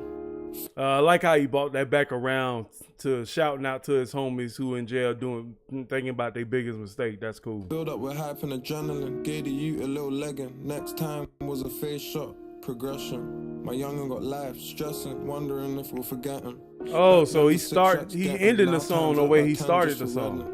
It ain't about the start, it's the ending. It ain't about your heart, it's the weapons. This music just came as a blessing. After all of the rain and the lessons, promoters, they pay for my entrance. These people, they pay for a sentence. Rub the plug, never meant it. My biggest mistake, I left it. Can money buy happiness? No, money can't buy happiness. But it can contribute towards getting happiness. I mean, you can't go into the shop and purchase a bar of happiness. It just doesn't work like that. It's not like a single thing that you can identify as happiness and say you're gonna have a money and get that. There's so much more. Man, you just had to listen to the rest of that, man. You know what I'm saying? Just the story behind it and the hidden gems behind it, man. So I like that, man. I like that. I like when, rap isn't all about bars. You know what I'm saying? The one thing that a lot of people who aren't fans of hip hop that don't understand is that hip hop is all about, we're always telling what we see. You know what I'm saying? Some can embellish what they see, and that's fine. It's always reflected in their music if they're embellishing, but the stories in hip hop, you know what I'm saying? And that's why you see genres like the blues, you know what I'm saying? The blues is like grandfather to hip hop. So when you jump from blues to hip hop, and it's all about telling the sombering stories about what's going on in urban neighborhoods, a lot of people, they tired of the same kind of content, but I would figure people would love to hear the stories about what's going on in these urban neighborhoods. And I think that's what the music industry wants to suppress. They want to suppress about what the experience is, but only talk about the vanity of what happens in the hood when you get hood rich or whatever like that. You know what I'm saying? That probably had nothing to do with the video, but thank you for listening if you're still here. So, man, post your comments down below. Let me know what you guys think. Man, we got the merch. Go ahead and get your shirt. Y'all know what it's worth. Get your cap. You know what I'm saying? But I'll catch y'all later. All right? Peace.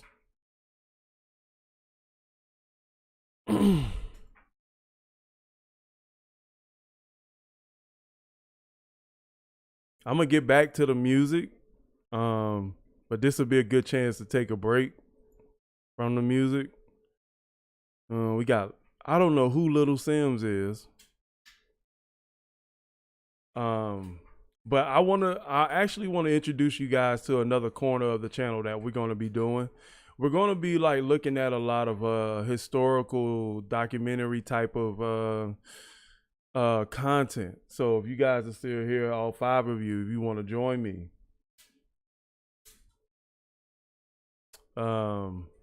if you guys want to join me in looking at a couple of these things, there are a lot of things you guys don't know that's going on out there. So I want you guys to be able to get an understanding of like not just racial issues or anything like that, but just more of the understanding. But more of the understanding about what's going on outside of America, outside of the UK, wherever you're listening from.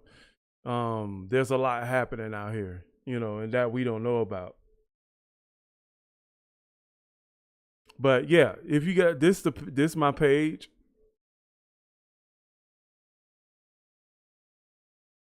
Yeah, this is my page.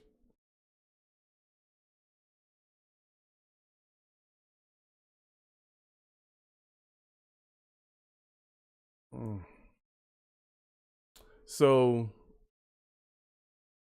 yeah, so we're gonna be getting into that because I've been watching a lot of historical stuff, and I've been looking at finance, but more of like a history lesson on that. There was one I wanted to look at. Because people been telling me to react to Thomas Sowell.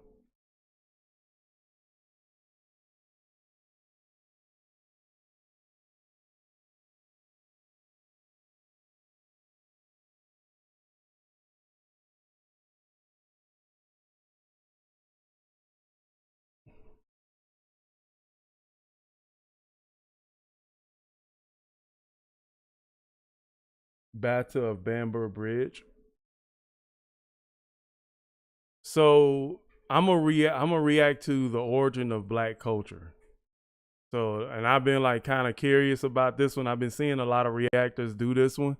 So if you guys want to just sit back, chill, if you got something to do, you want to listen in the background, definitely I hope you guys enjoy this one.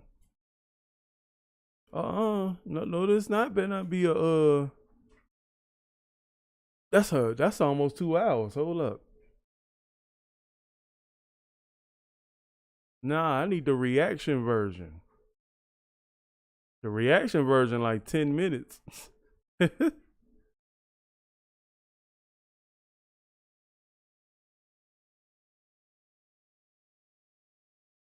Yeah, this one. This the one. This the one.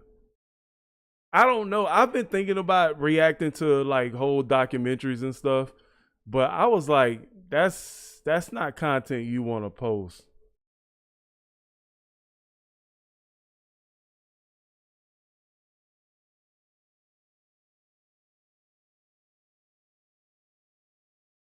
All right, you guys, we finna listen to Thomas Sowell on the current black culture, what he believes. I have thoughts, but I'm gonna let the man speak. I'm gonna let Elder Sowell speak, and but I feel like I know where this is going, but hopefully I grew up in Harlem in the 40s and 50s. I feel like I know where he's going with this one, so we'll see.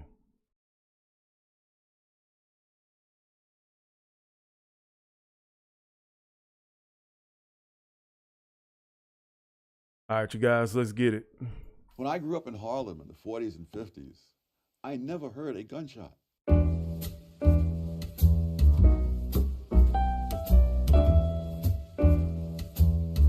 Well, let me read what you say in your preface. You say, "Let me state here, and now that these essays do not mean, 1, all Southern whites were or are rednecks; 2, all black Americans today or in the past were or are black rednecks. One cannot predict," you write, "much less forestall all the clever misinterpretations that others might put on one's words. The most that can be done is to alert honest people to the problem."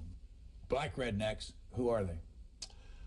These would be blacks who came out of the Southern culture and who carried that culture with them north into the urban ghettos, and into the ghettos of the South for that matter. And who have not moved out of that culture since. Over the years, both blacks and whites have moved away from that culture. But in the poorest and worst of the ghetto areas, there are lots of people who have not. And these kinds of, it's a culture which didn't do. Hold up. So basically, what current black culture is the basis of Southern redneck culture. There's, I've delivered mail in some areas that are quite ghetto-ish. So I don't know. Let's see. Honest people to the problem. Black rednecks, who are they? These would be blacks who came out of the Southern culture and who carried that culture with them north into the urban ghettos, and into the ghettos of the South for that matter, and who have not moved out of that culture since. Over the years, both blacks and whites have moved away from that culture. But in the poorest and worst of the ghetto areas, there are lots of people who have not. And these kinds of, it's a culture which didn't do whites any good, and it's certainly not doing blacks any good today. And the tragedy is that people regard this culture as somehow the authentic black culture, and therefore you're not to interfere with it. I'm proud to be a bartender. Ain't nothing wrong with that. I don't feel no ways tired.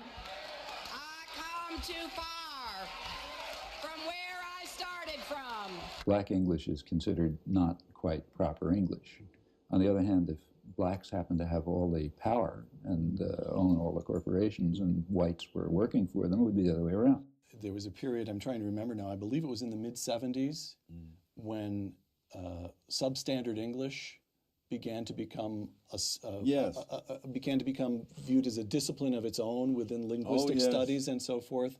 And for all I know, it was all perfectly legitimate that certain speech patterns would be traced back to various regions in Africa and so forth. And this is a language of its own. It has its own validity. But your argument would be, I don't really care what its validity is. It's holding people back. It's preventing them from participating in the wider society. Is that right? Absolutely. And also, All right, so that's a lot to take in right there.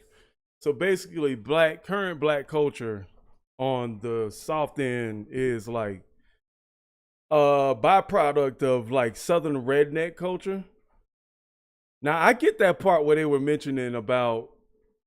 I get that part when they were mentioning about that we've taken that culture and made that black culture.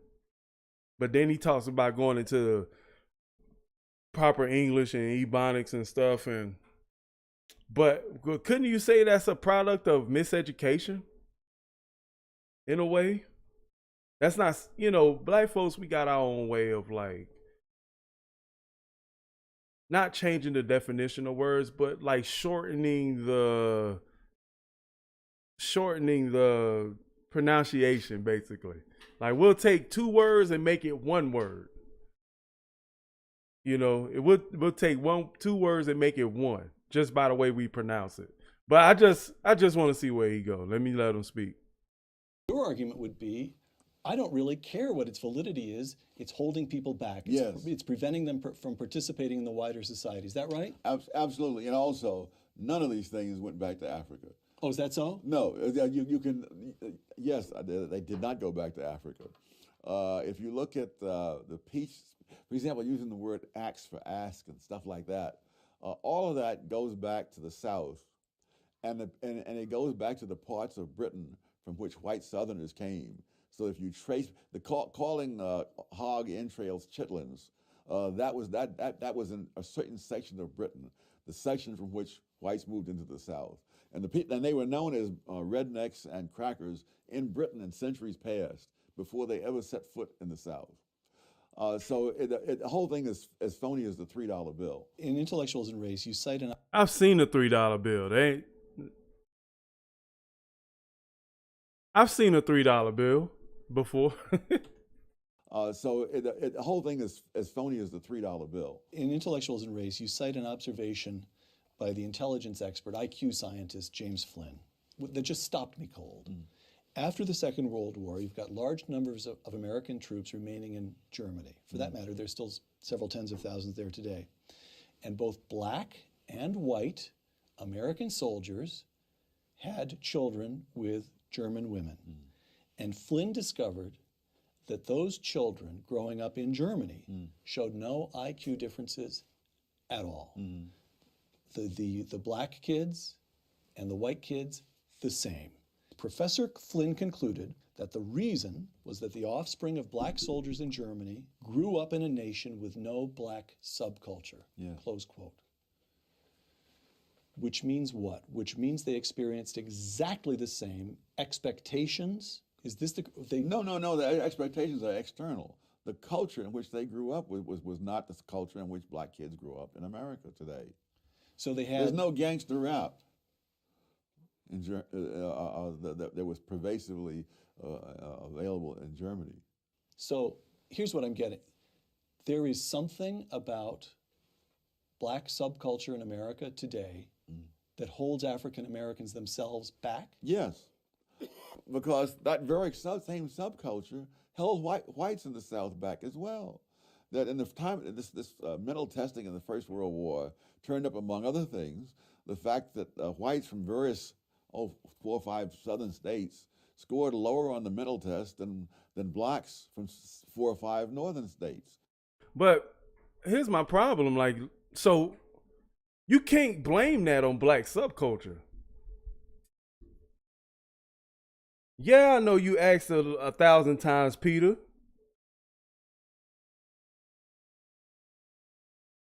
Like you, I don't want to get away from this video, but you can't entirely blame that on black subculture. I mean, yeah, it has an element of holding people back. But let's not forget what those people were going through at the time. Let's not forget, if they had the equal opportunity in Germany for education and they didn't experience what black people experienced in America in the 1940s, 50s, and 60s, how can you blame black subculture for, you know what I'm saying, even the system holding it back, holding people back? So I'm trying to figure out like what's really the problem? Because certain kids in the hood can come out of black culture. Some can grow up in that and still be successful. But you talking about as a group? You know what I'm saying? As a group, I get what he's saying, but not as an individual. So let's go. The fact that whites from various 4 or 5 southern states scored lower on the mental test than blacks from 4 or 5 northern states. And so it really was a question of the subculture that was there, which was a handicap to both. Yeah, and tangent, but Peter, like, you gotta just not do that, because I don't fall to peer pressure. So the more you keep telling me to do something, I'm not gonna do it. If you put it on a reaction request link, because you've been requesting it for months now. But if you put it on a reaction request link, I'll get to it. But just coming under videos, they ain't got nothing to do with Two-Face Mad About Bars.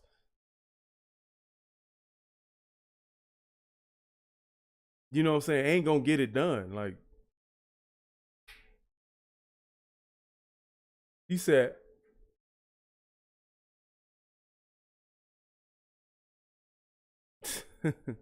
oh yeah, yeah. But yeah, bro, I'll get to it. I checked it when you requested it the other day. But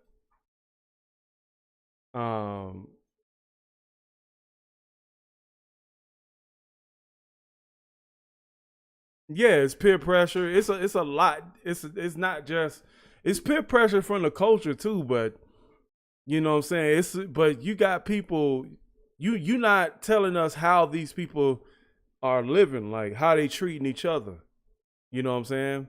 And I think that's where my disagreement comes from. That's why I question it. There, which was a handicap to both. I could go on for days about the social degeneration, but let me give you just one quick example. When I grew up in Harlem in the 40s and 50s, I never heard a gunshot. Now, I'm sure someone fired a gun somewhere in Harlem, but it was not such a pervasive thing that you had to hear it. You know, I have relatives in Washington. I asked them the same question. People in my generation.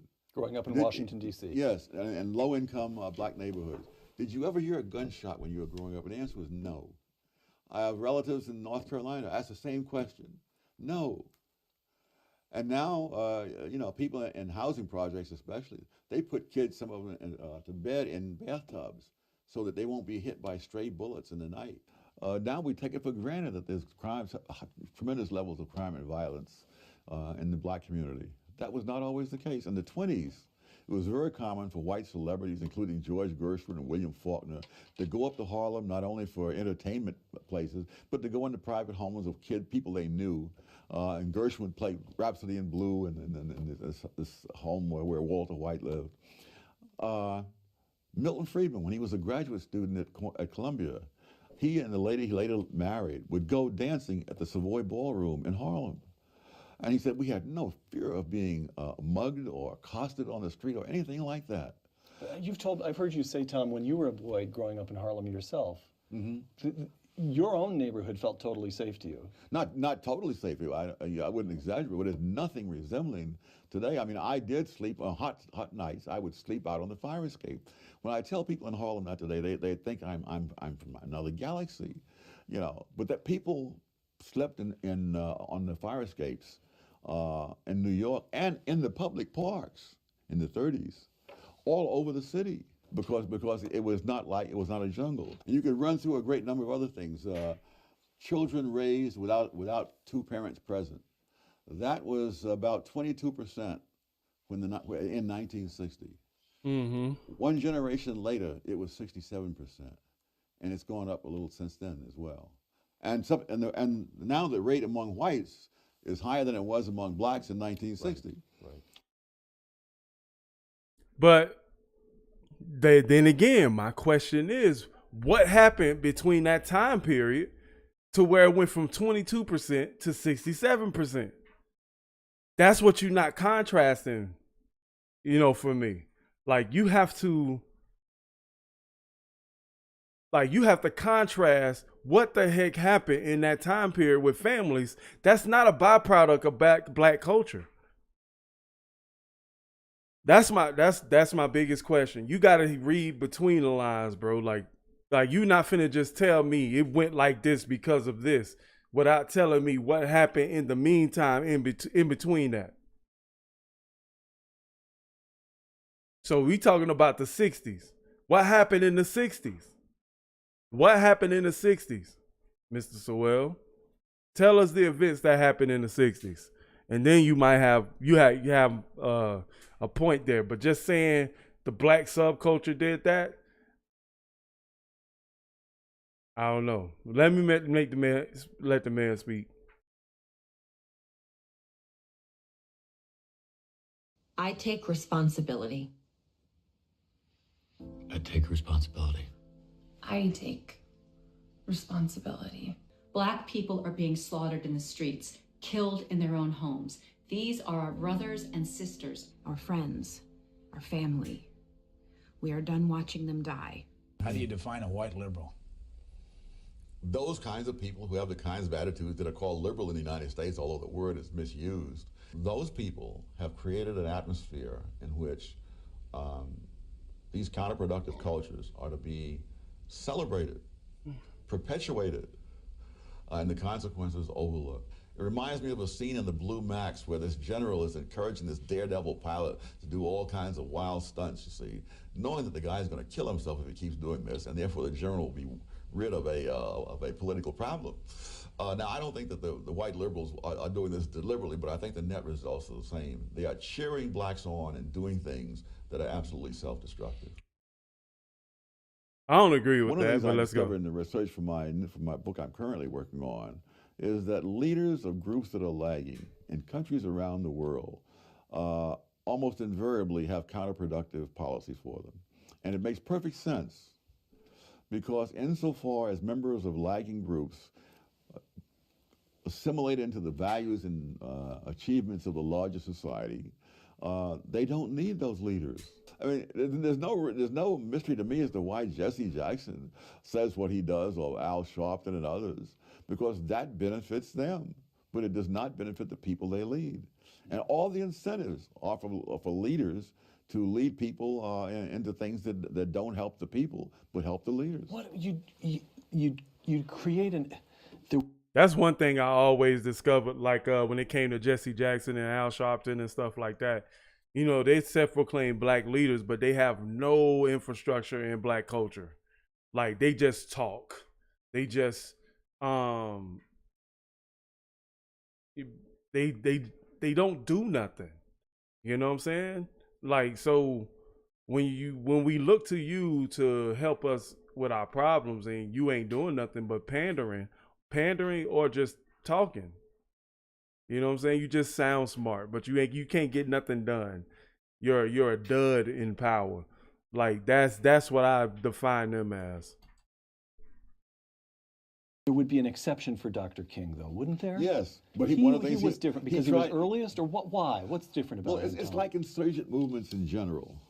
When an insurgency starts off, by definition, it has an uphill battle.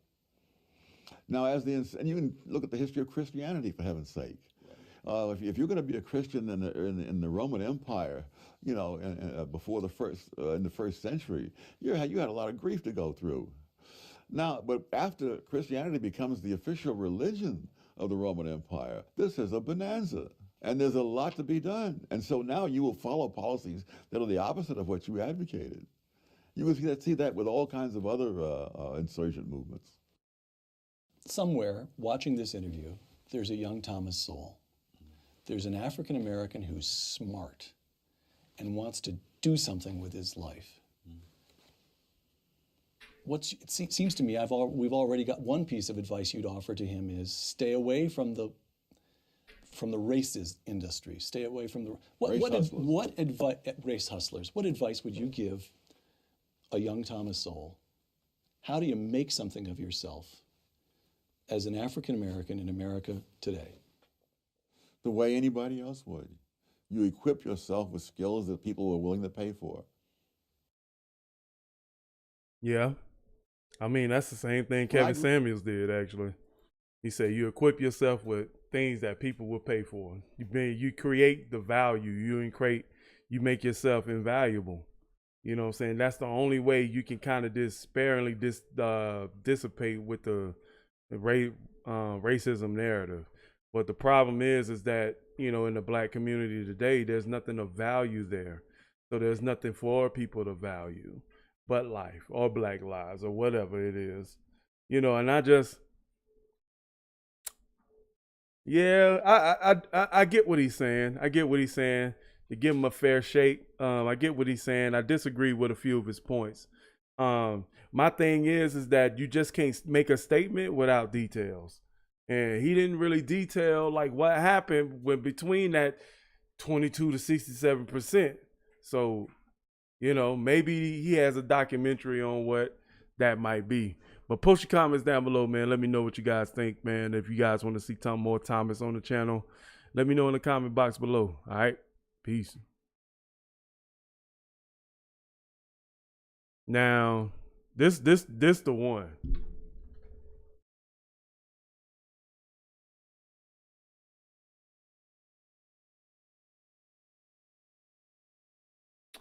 Truth about Black American.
Where is that video? I know I seen it.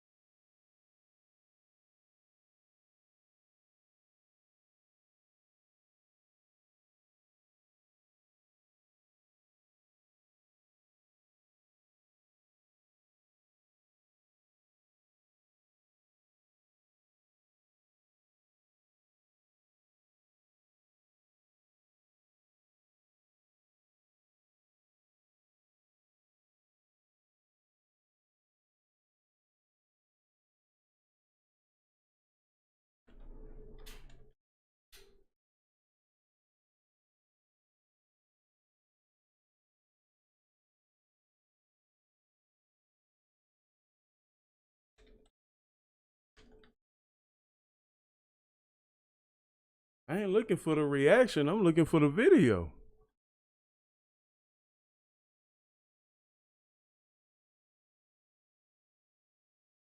Oh, where is this?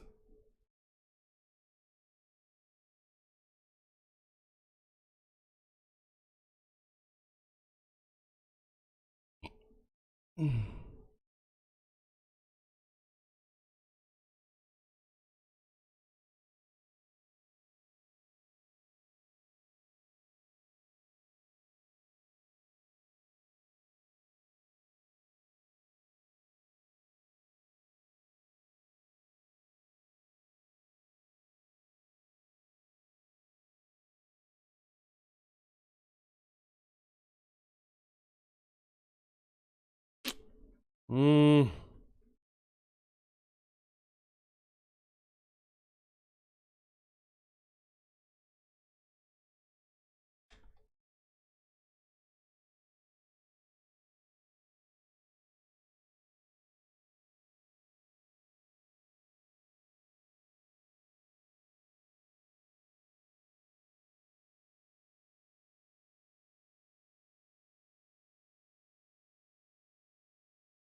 A lot of them dudes don't post the original link.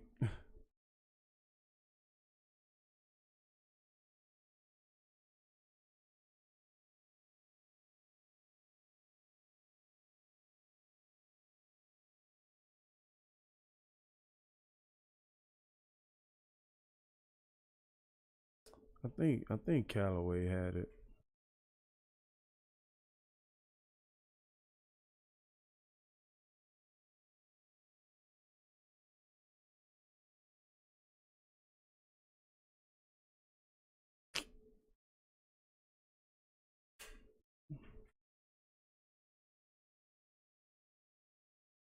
Man, these jokers never put the link, bro.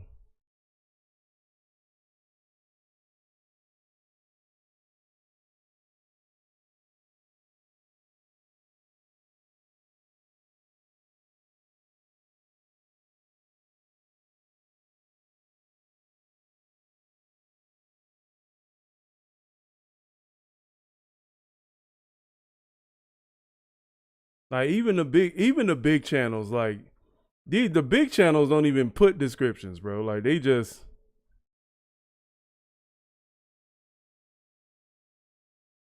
it's an excerpt.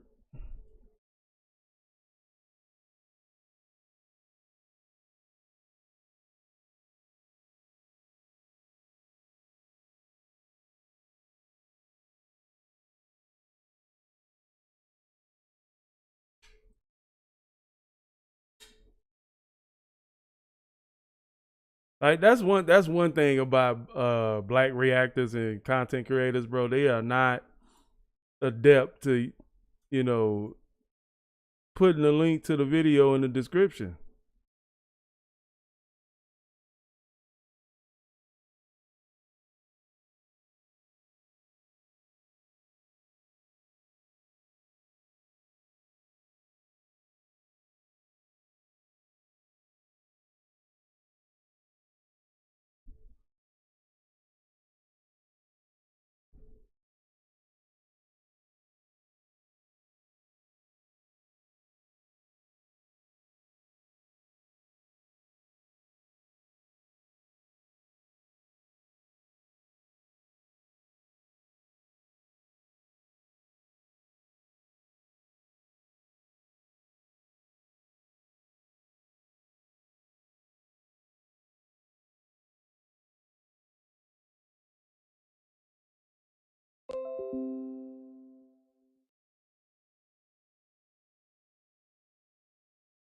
What a dang on video.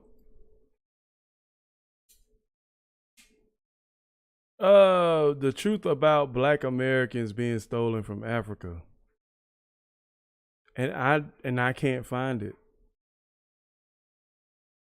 Let me see if Doc Rich got it. The reactors are gatekeeping the info, man.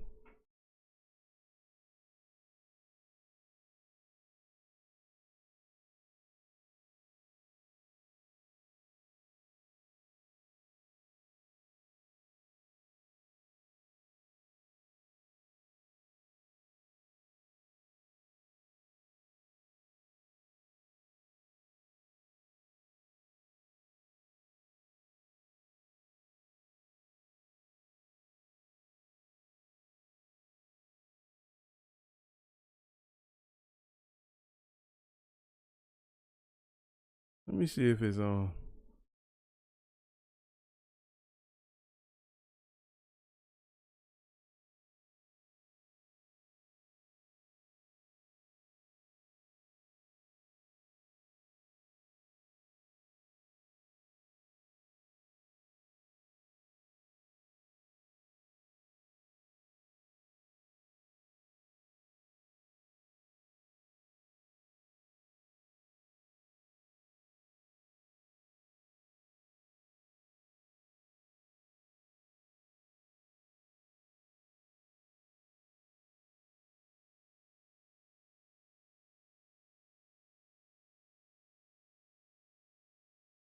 Mm.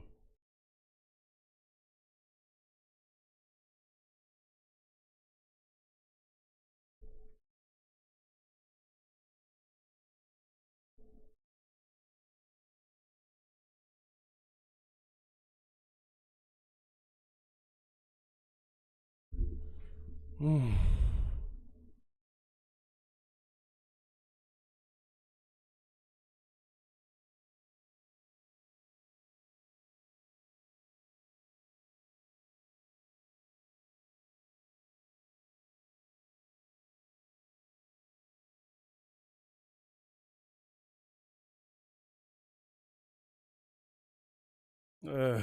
It's probably on.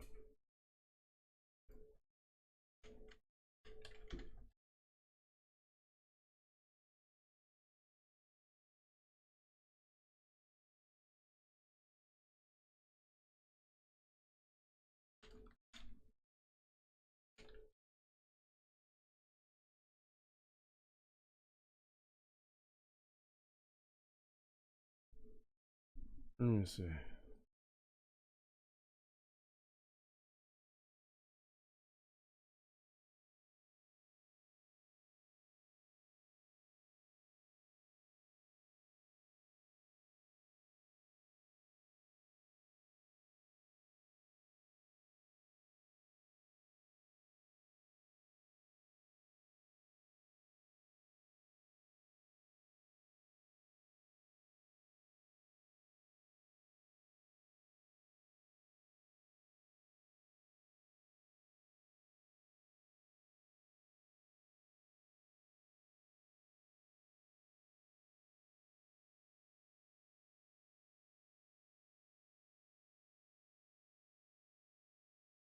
Yeah, it was.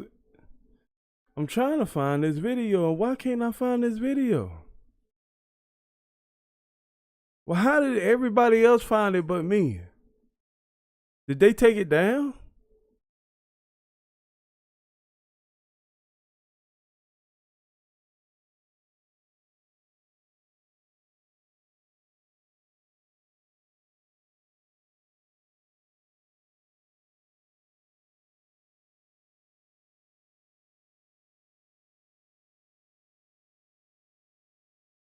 It looked like they took. I don't know. I think they might have took it down because.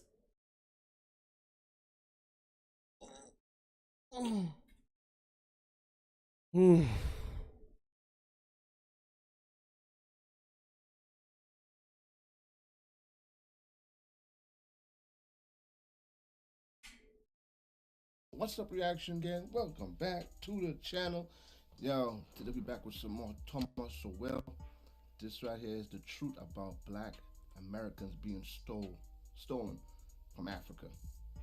And see in the picture, roots. You know, I ain't gonna lie, I was just like a lot of other people when I always think that we were actually taken from there. But as I got older, I won't say until like I was close, like about 30, 31, 32. I started like doing research on my own. I don't know what came over me. Something just made me try to look up research and stuff like that. And then you will see that they were saying parts of Africa. I forget the name of the area. I don't know if you guys know what I'm talking about. Where they actually was selling the slaves, where they had them in chains and stuff, and ships would come in and they would pick whatever slaves they wanted and stuff like that. And I still see a lot of popular, well, I won't say popular, celebrities that still up to this day says we were taken. Him with the whole Donald Trump thing. Today has been along the line. Don't waste no time. You know what time it is. Let's get it. See, the video title would be right here.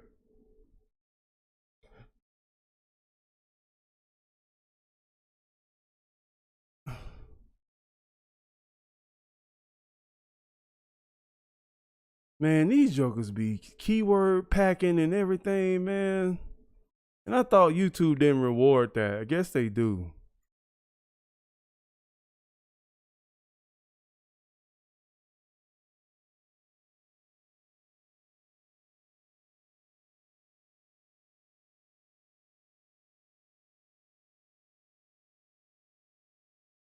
I've been sitting up here for 20 minutes trying to find this video.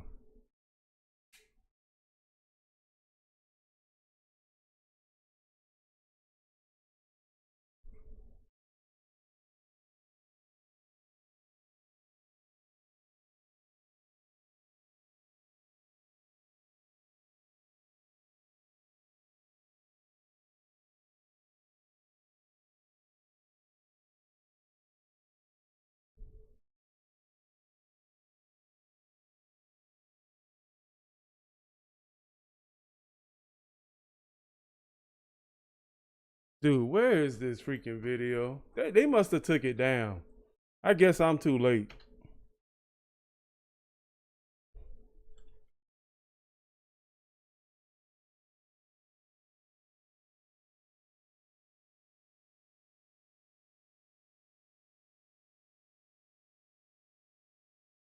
They said it was an excerpt from Black Rednecks and White Liberals.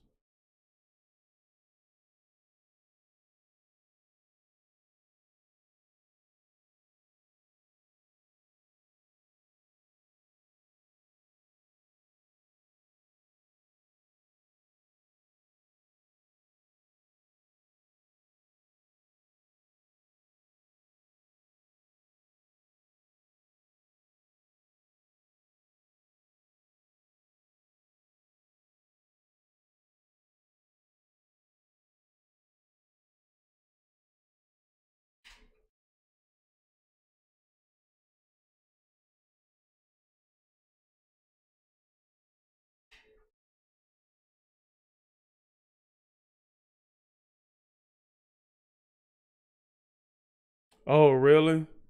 I guess not. So what would I do, Ree? I'm gonna have to do a reaction. I'm gonna have to go to a creator and watch them watch it. There's a different one.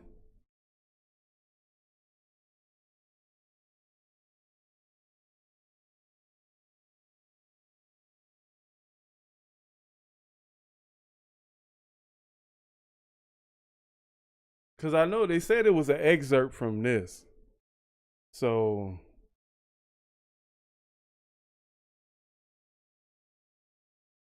right now, I'm just doing these reactions kind of in between the music stuff, just to kind of give my brain a break. And then once I think we're going to do one more after this, and then I get back to the music. So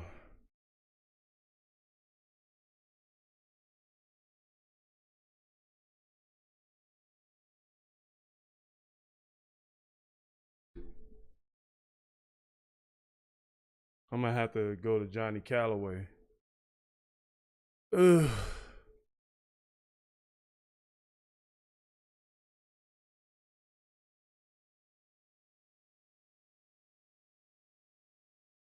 All right.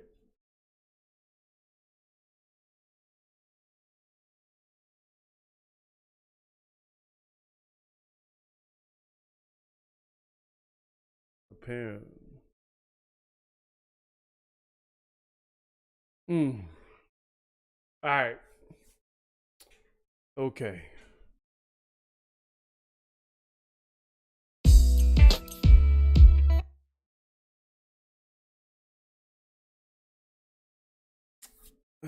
Oh, they do?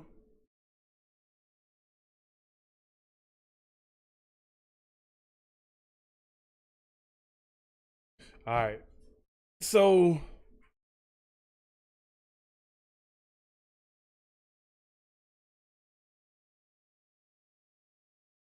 all right, you guys.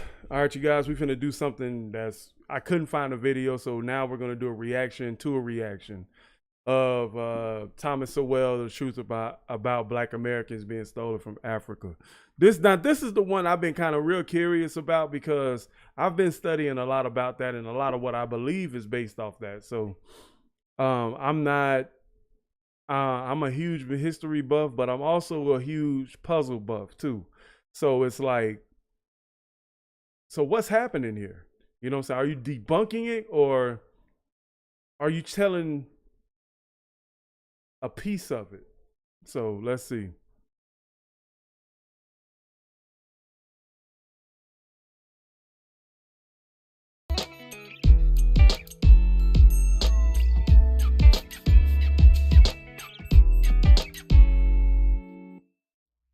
What's up, YouTube? It's your boy Johnny, back in here with another video. And today we back gonna bring some Thomas Sowell gems to the channel. And I love Thomas Sowell, man. His wisdom is something that I hope to spread far and wide, and I hope everybody that picks up the wisdom from me and from Thomas, they take it and they run around and just spread it like wildfire. If it's your first time to the channel, welcome. Get yourself on it. Now, and then what I'm gonna be doing, I'm gonna be reacting to to both thoughts, to Calloway and, you know, I'm gonna be reacting to both, but mostly to Thomas. What he say? In here, you know, the goal is to reach 100 million people, or 1 million people, or 100 million people, and start 100 million thought-provoking conversations. Because we're not as divided as TV wants you to think. We're just spirits encased in human flesh, trying to figure out this thing called life. And today we're gonna talk about Africa a little bit. We're gonna let Thomas Sowell talk about it. I'm gonna just drop my gems. Oh, thank here you. And there. So let's go. The form in which the story of slavery has reached most people today has been along the lines of the best-selling book and widely watched television miniseries Roots by Alex Haley. Challenged on the historical accuracy of Roots, Haley said, "I tried to give my people a myth to live by." Contrary to the myths to live by, created by Alex Haley and others. Let's just pause it right there. I tried to give my people a myth to live by. So everything that we've been knowing, my mama used to watch Roots. My grandma used to watch it. This is what's been passed down to us generation after generation, brainwashing. And now we got social media really ramping it up. I just seen they did the 10-year anniversary of Trayvon Martin, and I promise you, they about to turn Trayvon Martin into the next Emmett Till. Mark my words. Now here's the thing. There's a such thing as deception, right? So let's look at this evenly. Let's look at this. Let's rightly divide this. So he wrote Roots he wanted to give his people a myth to live by, right? So yeah, I'm part of that myth. But that does not discredit the historical account, the eyewitness account, and the experience that Black folks have had. Now, Roots may be just a story, and I used to always question it when I was a kid, but that doesn't do nothing for the historical account and everything I just named. That doesn't do nothing for all that evidence. It's something about all that evidence can't be planted or it can't be planted, but it can be mistranslated. If he was giving us a myth for people to live by, then some of that had to be truth and some of that wasn't. So which parts was it? That's my question. Africans were by no means the innocents portrayed in Roots, baffled as to why white men were coming in and taking their people away in chains. On the contrary, the region of West Africa from which Kunta Kinte supposedly came was one of the great slave trading regions of the continent. Right. Before, during, and after the white man arrived. Right. It was Africans who enslaved their fellow Africans, selling some of these slaves to Europeans or Right. to Arabs, and keeping others for themselves. Right. Even at the peak of the Atlantic slave trade, Africans retained more slaves for themselves than they sent to the Western Hemisphere. Oh, really? This pattern was not confined to West Africa, from which most slaves were sent to the Western Hemisphere. In East Africa, the Maasai were feared slave raiders, and other African tribes, either alone or in conjunction with Arabs, enslaved their more vulnerable neighbors. As late as 1891, it was reported that Manyuema slavers had demoralized surrounding tribes, destroying crops, and famine reigned everywhere. Even in the early 20th century, Abyssinians were still raiding other Africans and carrying off slaves. It was 1922 before the British had gained sufficient control in Tanganyika to stamp out slavery there. 1922. We already had black people in Congress. We was thugging it out in the South, even though the Democrats was trying to hold us down. I don't like saying that. Hold my people down, and we still was thugging it out, man. We've always been warriors.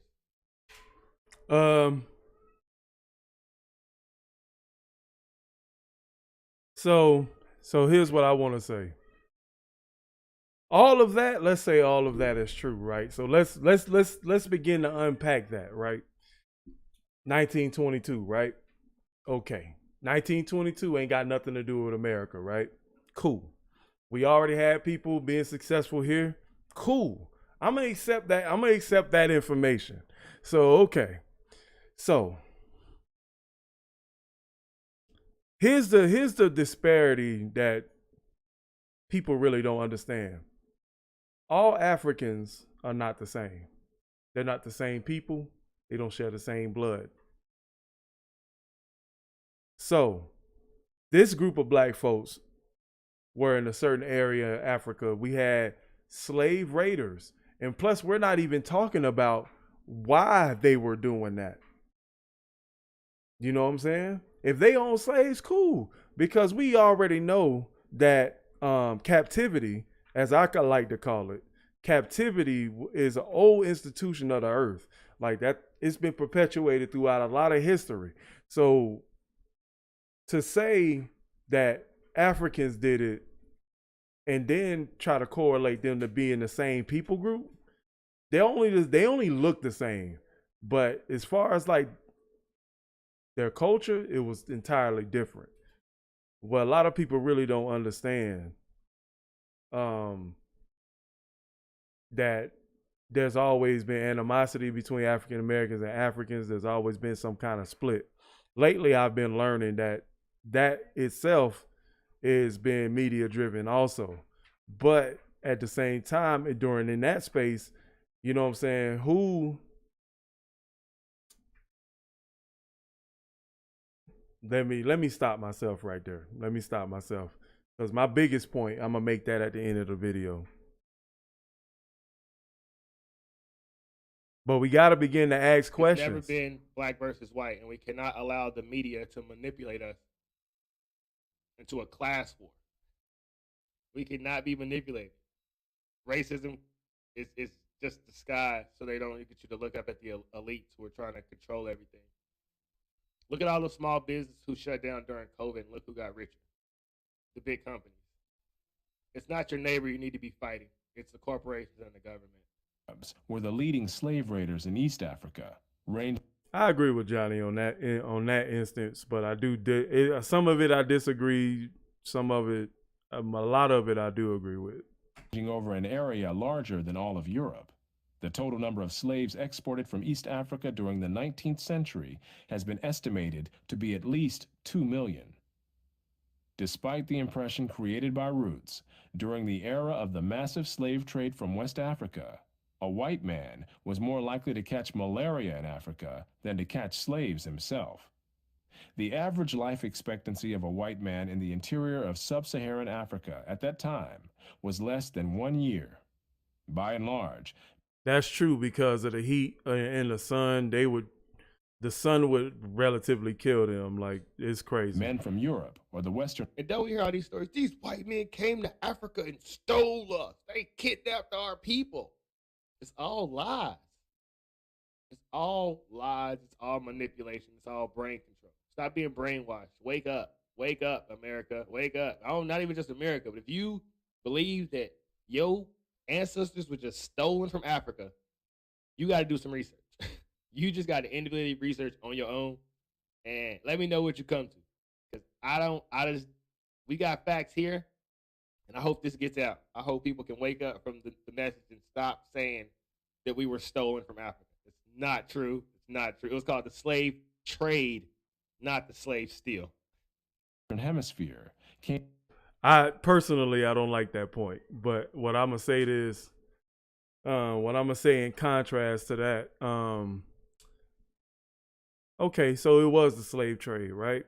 So let's ask the question: does that dismiss the treatment and how they were treated? The historical accounts about how slaves were treated by those they were traded to. Does that dismiss that? Debunking it is one thing, like it doesn't exist. But trying to dismiss it as it's not black versus white at some point in history, no. I don't believe that at all. I don't believe, you know what I'm saying? That doesn't dismiss them from how they treated folks. And I think that's what we missing. Because how can we sit up here and say that trauma, mental trauma and mental things travel, passed down from generation to generation, but then we're not going to say mindsets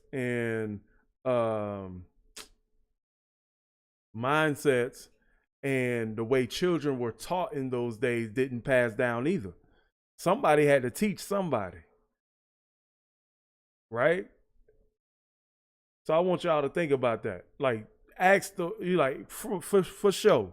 Let's say that they weren't stolen, they were traded, but still, does that dismiss to how they was treated? Came to the coasts of Africa, bought their slaves, and left as soon as possible. Even so, the death rates among the white crews of the ships carrying slaves to the Western Hemisphere were as high as the death rates among the slaves themselves. It was only much later, after quinine and other medical measures enabled Europeans to survive where there were tropical diseases, was it possible for them to invade Africa in force and establish empires there. But by then, the Atlantic slave trade had already been ended.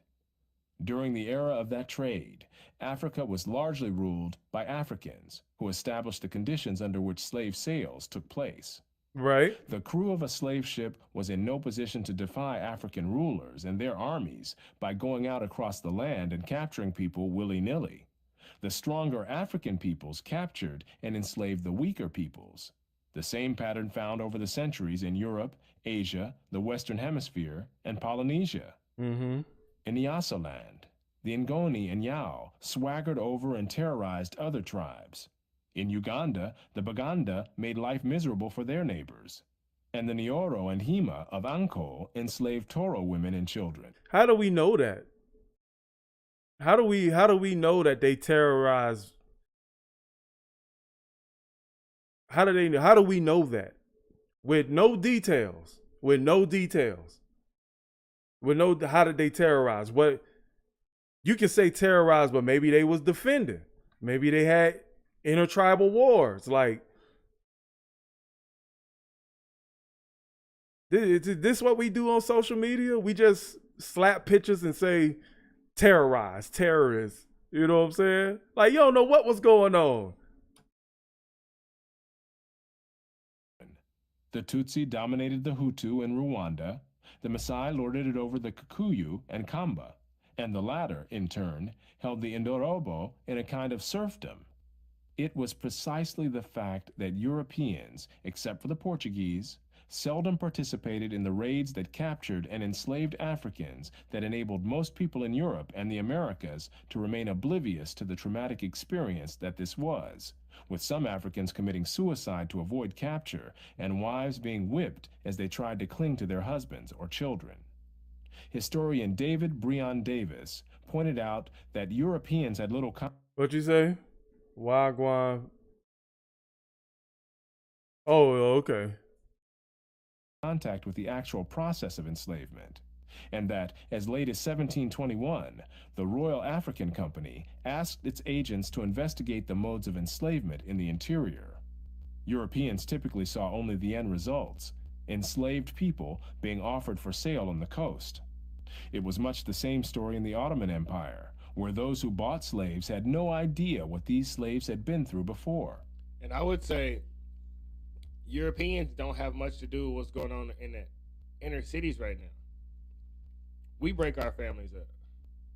We move kids away from their daddies and put their daddies on child support. I've seen my mom call the police on my dad over 10 times and get my daddy put in jail just to sit there and cry that he was in jail. If we don't fix our inner cities, and white people ain't got nothing to do with how many baby mamas somebody got, or this lady having 5 kids by 5 different men, or these kids being in the house at night because their mama went to spend the night at her boyfriend's house. If we don't fix the babies, ain't no hope. And that ain't got nothing to do with white society. It's the fact that the kids are left at home on Friday night so their mama can go to the club. And these are all things that I know, I lived, I've seen. And until you get truth, like half the stuff that Mr. Sowell, Dr. Sowell went over in this book, I had never heard in my life till today. And I'm sure whoever watching this video had never heard about a lot of these concepts as well. And this is why so many people are stuck. We're in a big video game of Matrix, and the information is kept from us. But the time is now, and it's here. And we can evolve. We can break the glass ceiling and get as high as we want. There are no limits on you. Your skin color doesn't matter. Your socioeconomic status doesn't matter. So let's break the chains of the mind that have been placed on us about slavery, about religion, about education, about everything. Read for yourself. Think for yourself. Faith, consistency, and hard work, you can accomplish anything in this life. I promise you. On Souls, like the video, share the video, subscribe to the channel. Keep speaking truth. Keep motivating people. Till next time, we out. Peace. All right, so I let the man speak. I let Johnny speak. Shout out to Johnny and his channel, man. I've been watching you. I've been watching you grow, man. So good luck to you. I've been thinking about checking out Kendrick's new stuff. No doubt about it that Thomas Sowell is a huge historian. You know, no doubt about it that Thomas is a huge historian. I definitely give him his flowers on that one. I got questions, man. I got a lot of questions.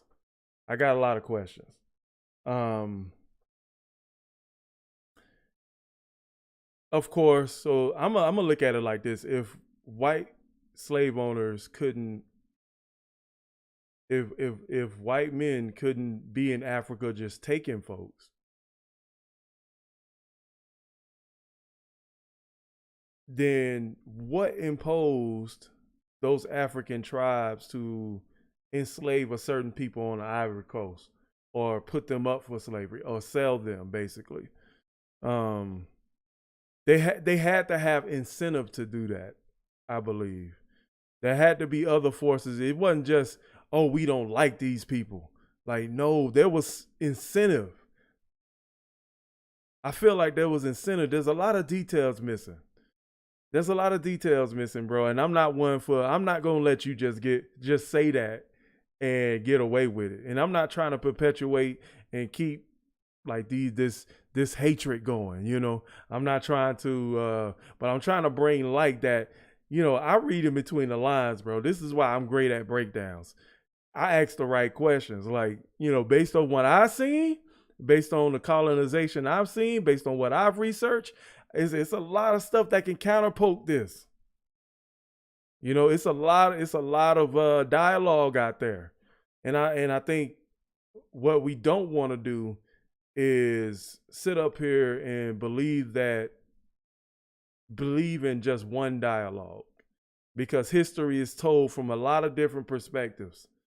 So for me, I'll believe what he says, but at the same time, this is only a piece of the puzzle. So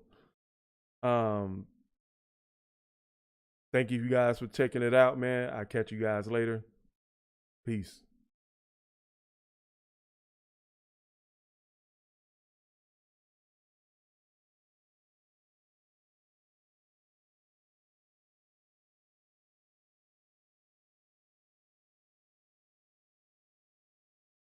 But let me see. See, because there's a video that somebody wanted me to watch, and the British Crusade Against Slavery. Somebody wanted me to watch that.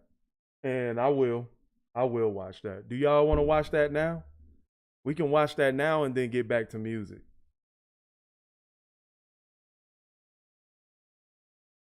But I really I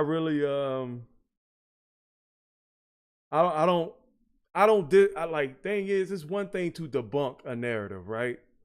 It's one thing to debunk it, but to say it like it doesn't happen, it's not this.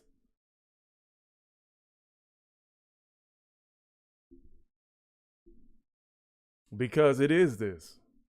To, you know what I'm saying, we do live in a matrix. It's like it's a lot of what I believe is true, but I'm not with the, you know what I'm saying, crossover behind the back okie doke.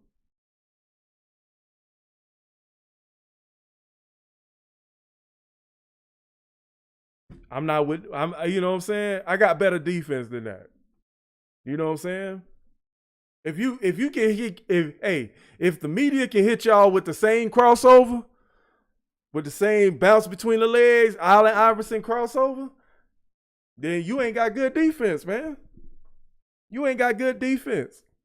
You know what I'm saying? You're supposed to sit, move your feet, and don't let the man pass you. You know what I'm saying? Like, but if they gotta, you know what I'm saying, for somebody to get past me, you gotta go, you know, in the front, behind the back, maybe between the legs, you know what I'm saying, around my, you know what I'm saying? Like, that's me. Like, I don't take everything for face value that I hear, because I know certain folks are uplifted just to create the narrative, right? I'm not saying I'm giving Thomas Sowell his flowers as a historian, but what I will say is there's a lot more that supports differently that he may have overlooked. So that's what I'm talking about.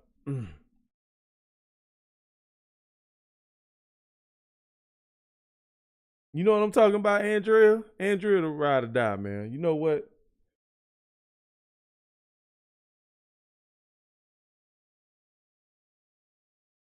You know what? You know what? You know what I'm gonna do?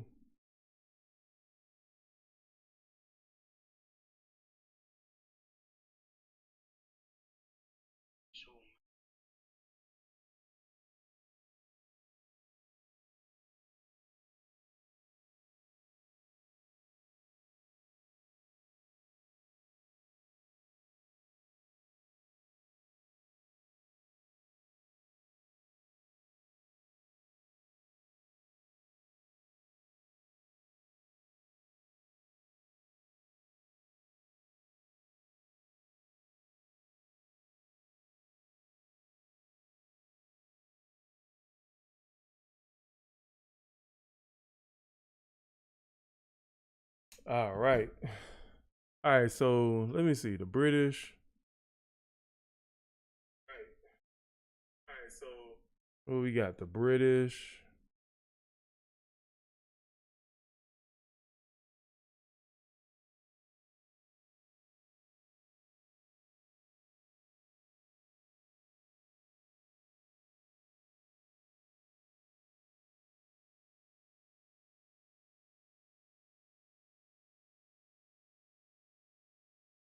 All right, you guys, we finna watch the British Crusade against slavery. We finna see what this all about. This is a 20-minute video, so I'll keep my responses short. So it's gonna be a lot of listening, a lot of taking in the history. You know what I'm saying? So I don't want to. Britain's criminally stupid attitudes to race and immigration. I don't want to. Are beyond parody, by Frankie Boyle. For those who aren't aware, I don't want to make this a long one because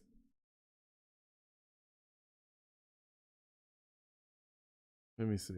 How long is 13? Okay.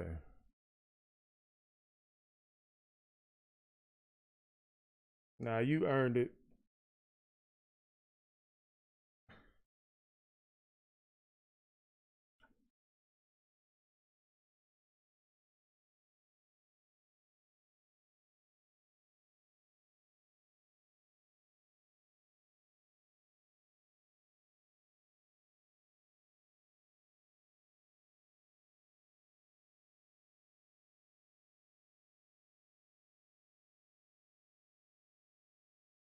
Britain's criminally stupid attitudes to race and immigration are beyond parody, by Frankie Boyle. For those who aren't aware. All right.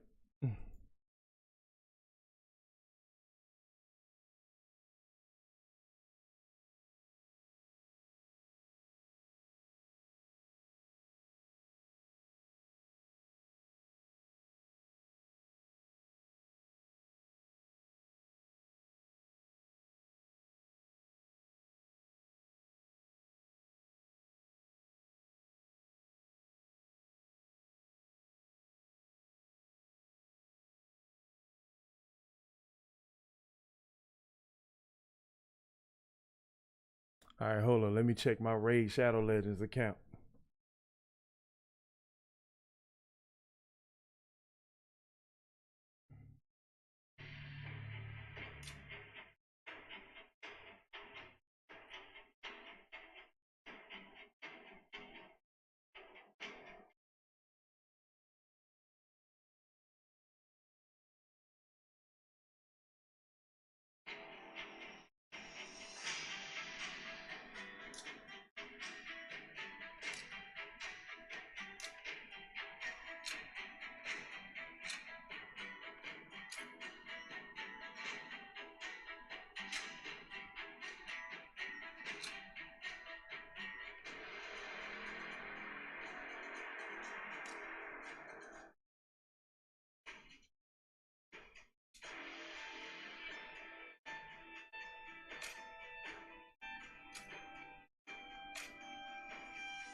Man, they said they had something waiting for me.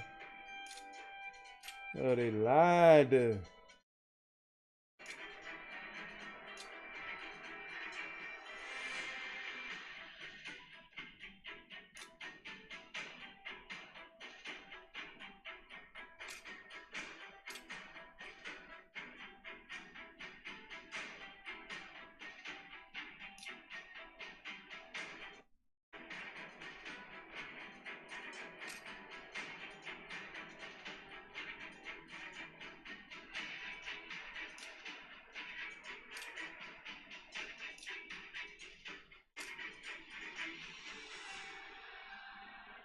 All right. Let's see. Say how the British Crusade, the British.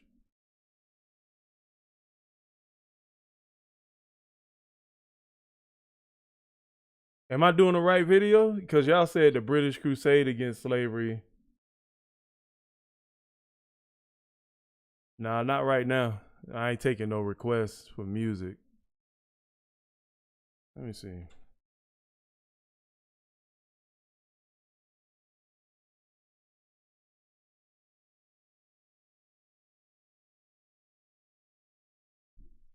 Is that a?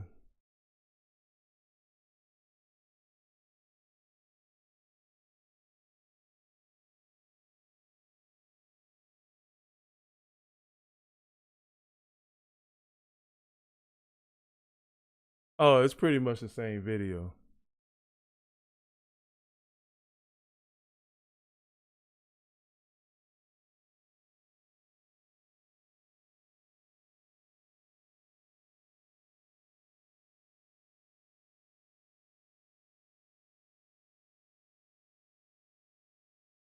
Dang, which video is it?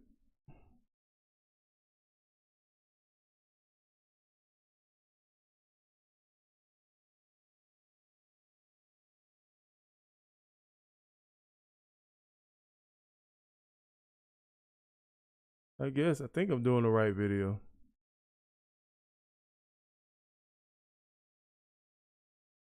Britain's criminally stupid attitudes to race and immigration are beyond parody, by Frankie Boyle.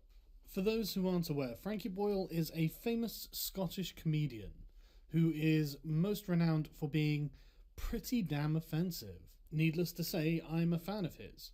And so when Frankie Boyle writes an article for The Guardian of all places, with the subtitle, "The Anti-Immigration Election Rhetoric is Perverse.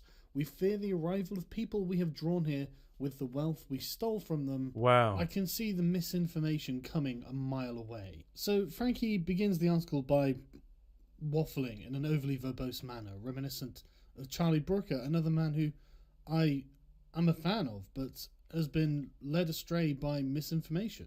And it's full of these sort of contradictions that I'm sure sounded good when he was writing them, but when you actually think about it, are rather silly. I mean, here he is pointing out the irony of the leaders being nationalist and warning about the Scottish National Party after making a crack about how the Scottish discovered penicillin and taking credit for this for some reason. And for some reason, he seems to mix up the concepts of trade and immigration. But these really aren't very important. I'm not even bothered that he just assumes that an Australian-style point system for immigration will obviously be a racist system that caters exclusively to white people. You know, this is despite the fact that a Cambridge economics professor has warned the sheer scale of immigration has caused problems for the UK's infrastructure, which was largely built in the 70s. But you know what? None of that really bothers me. What really bothers me is Frankie Boyle's attempt to make British people feel ashamed of Britain's involvement in the slave trade.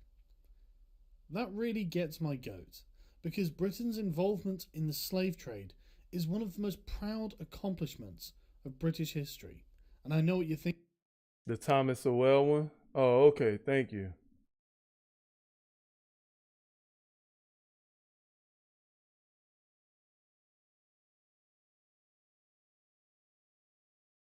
Hold up.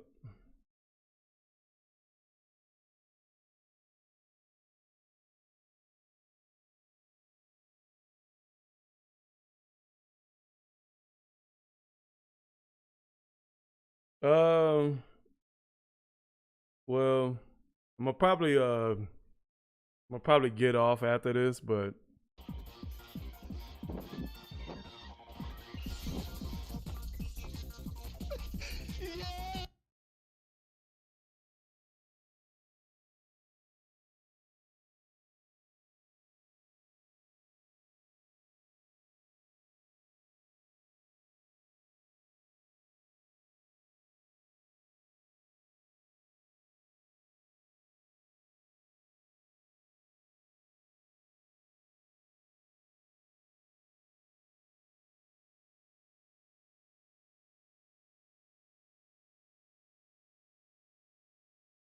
yeah, I did a lot of music.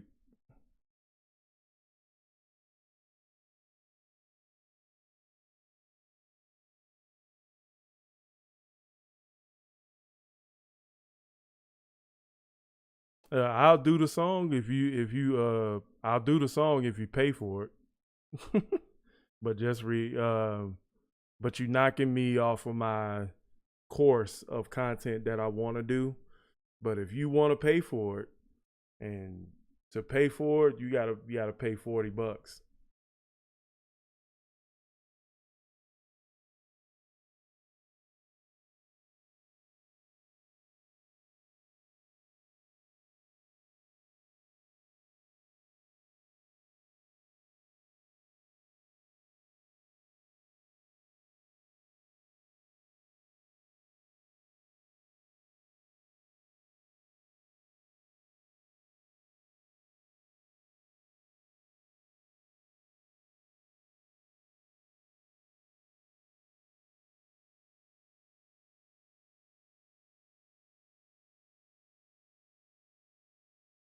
I'm having a lot of feedback.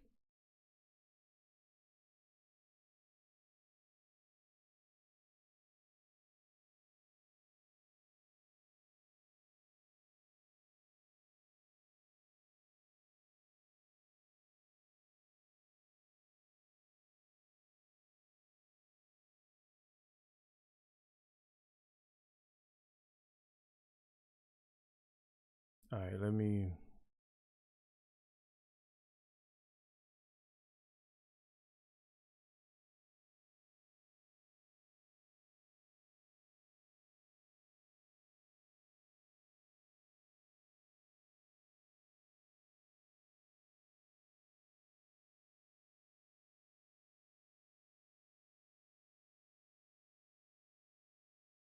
Oh, now we tripping.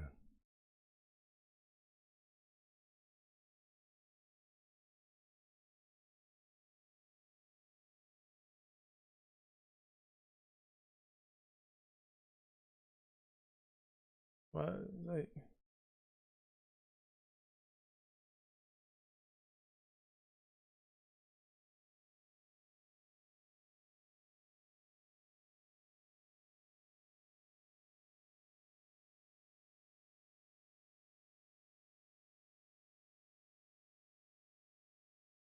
sorry guys, my PC is lots going on.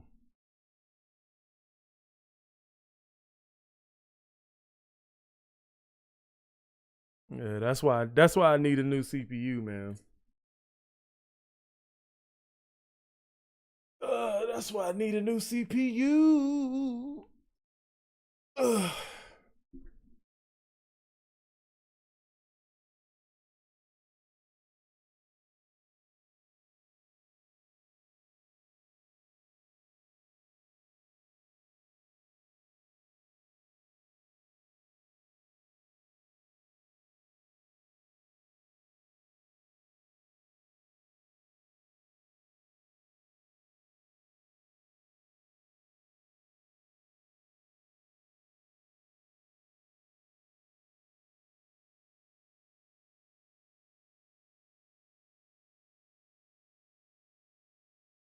Yeah, it sounds like it's not acting right.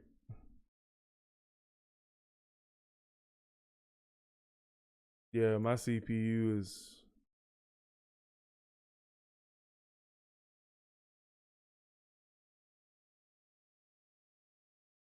My CPU ain't even that high. Why is it tripping?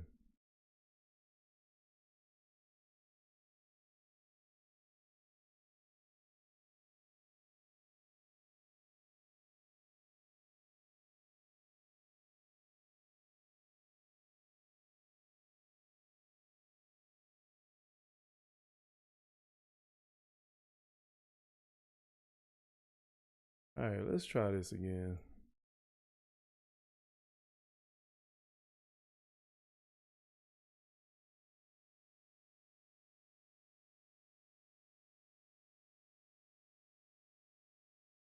I'm like the only one that has issues like this.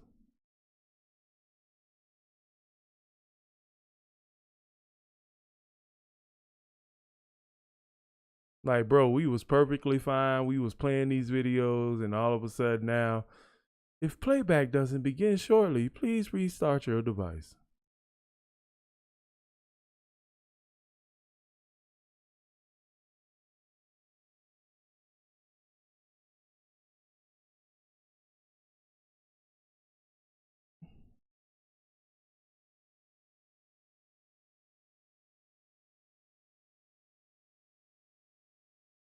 Yeah, it's not the video. It's my PC. It's my PC. It's my processor's not doing good.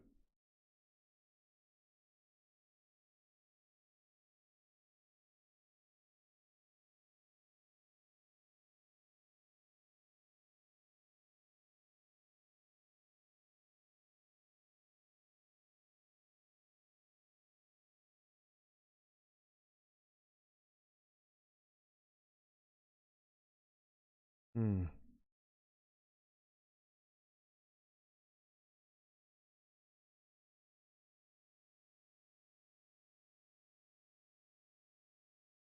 Let me see.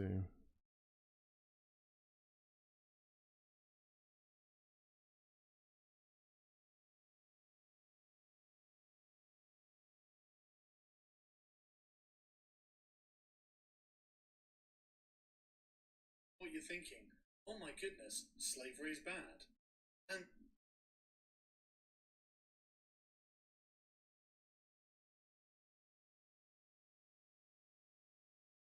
I guess. Oh, are we bit rating? Nah, it's probably time to go. So, hey, we'll watch this at another stream. Maybe I'll come back in a couple hours. My intention was to go another 3 hours. But I got some errands to run, and I'll be back later. All right. Shout out to Andrea. Shout out to Baza. Shout out to Kuhn. Thanks for coming on. Shoot, man. Shout out to Peter. Who else? Shout out to Esoteric, man. Shout out to who else came on? Leginator, my homie. You know what I'm saying? The Dark Wonder. Shout out to you. Shout out to HBR. You know what I'm saying? I'm gonna get up off of here. And I'll catch y'all later.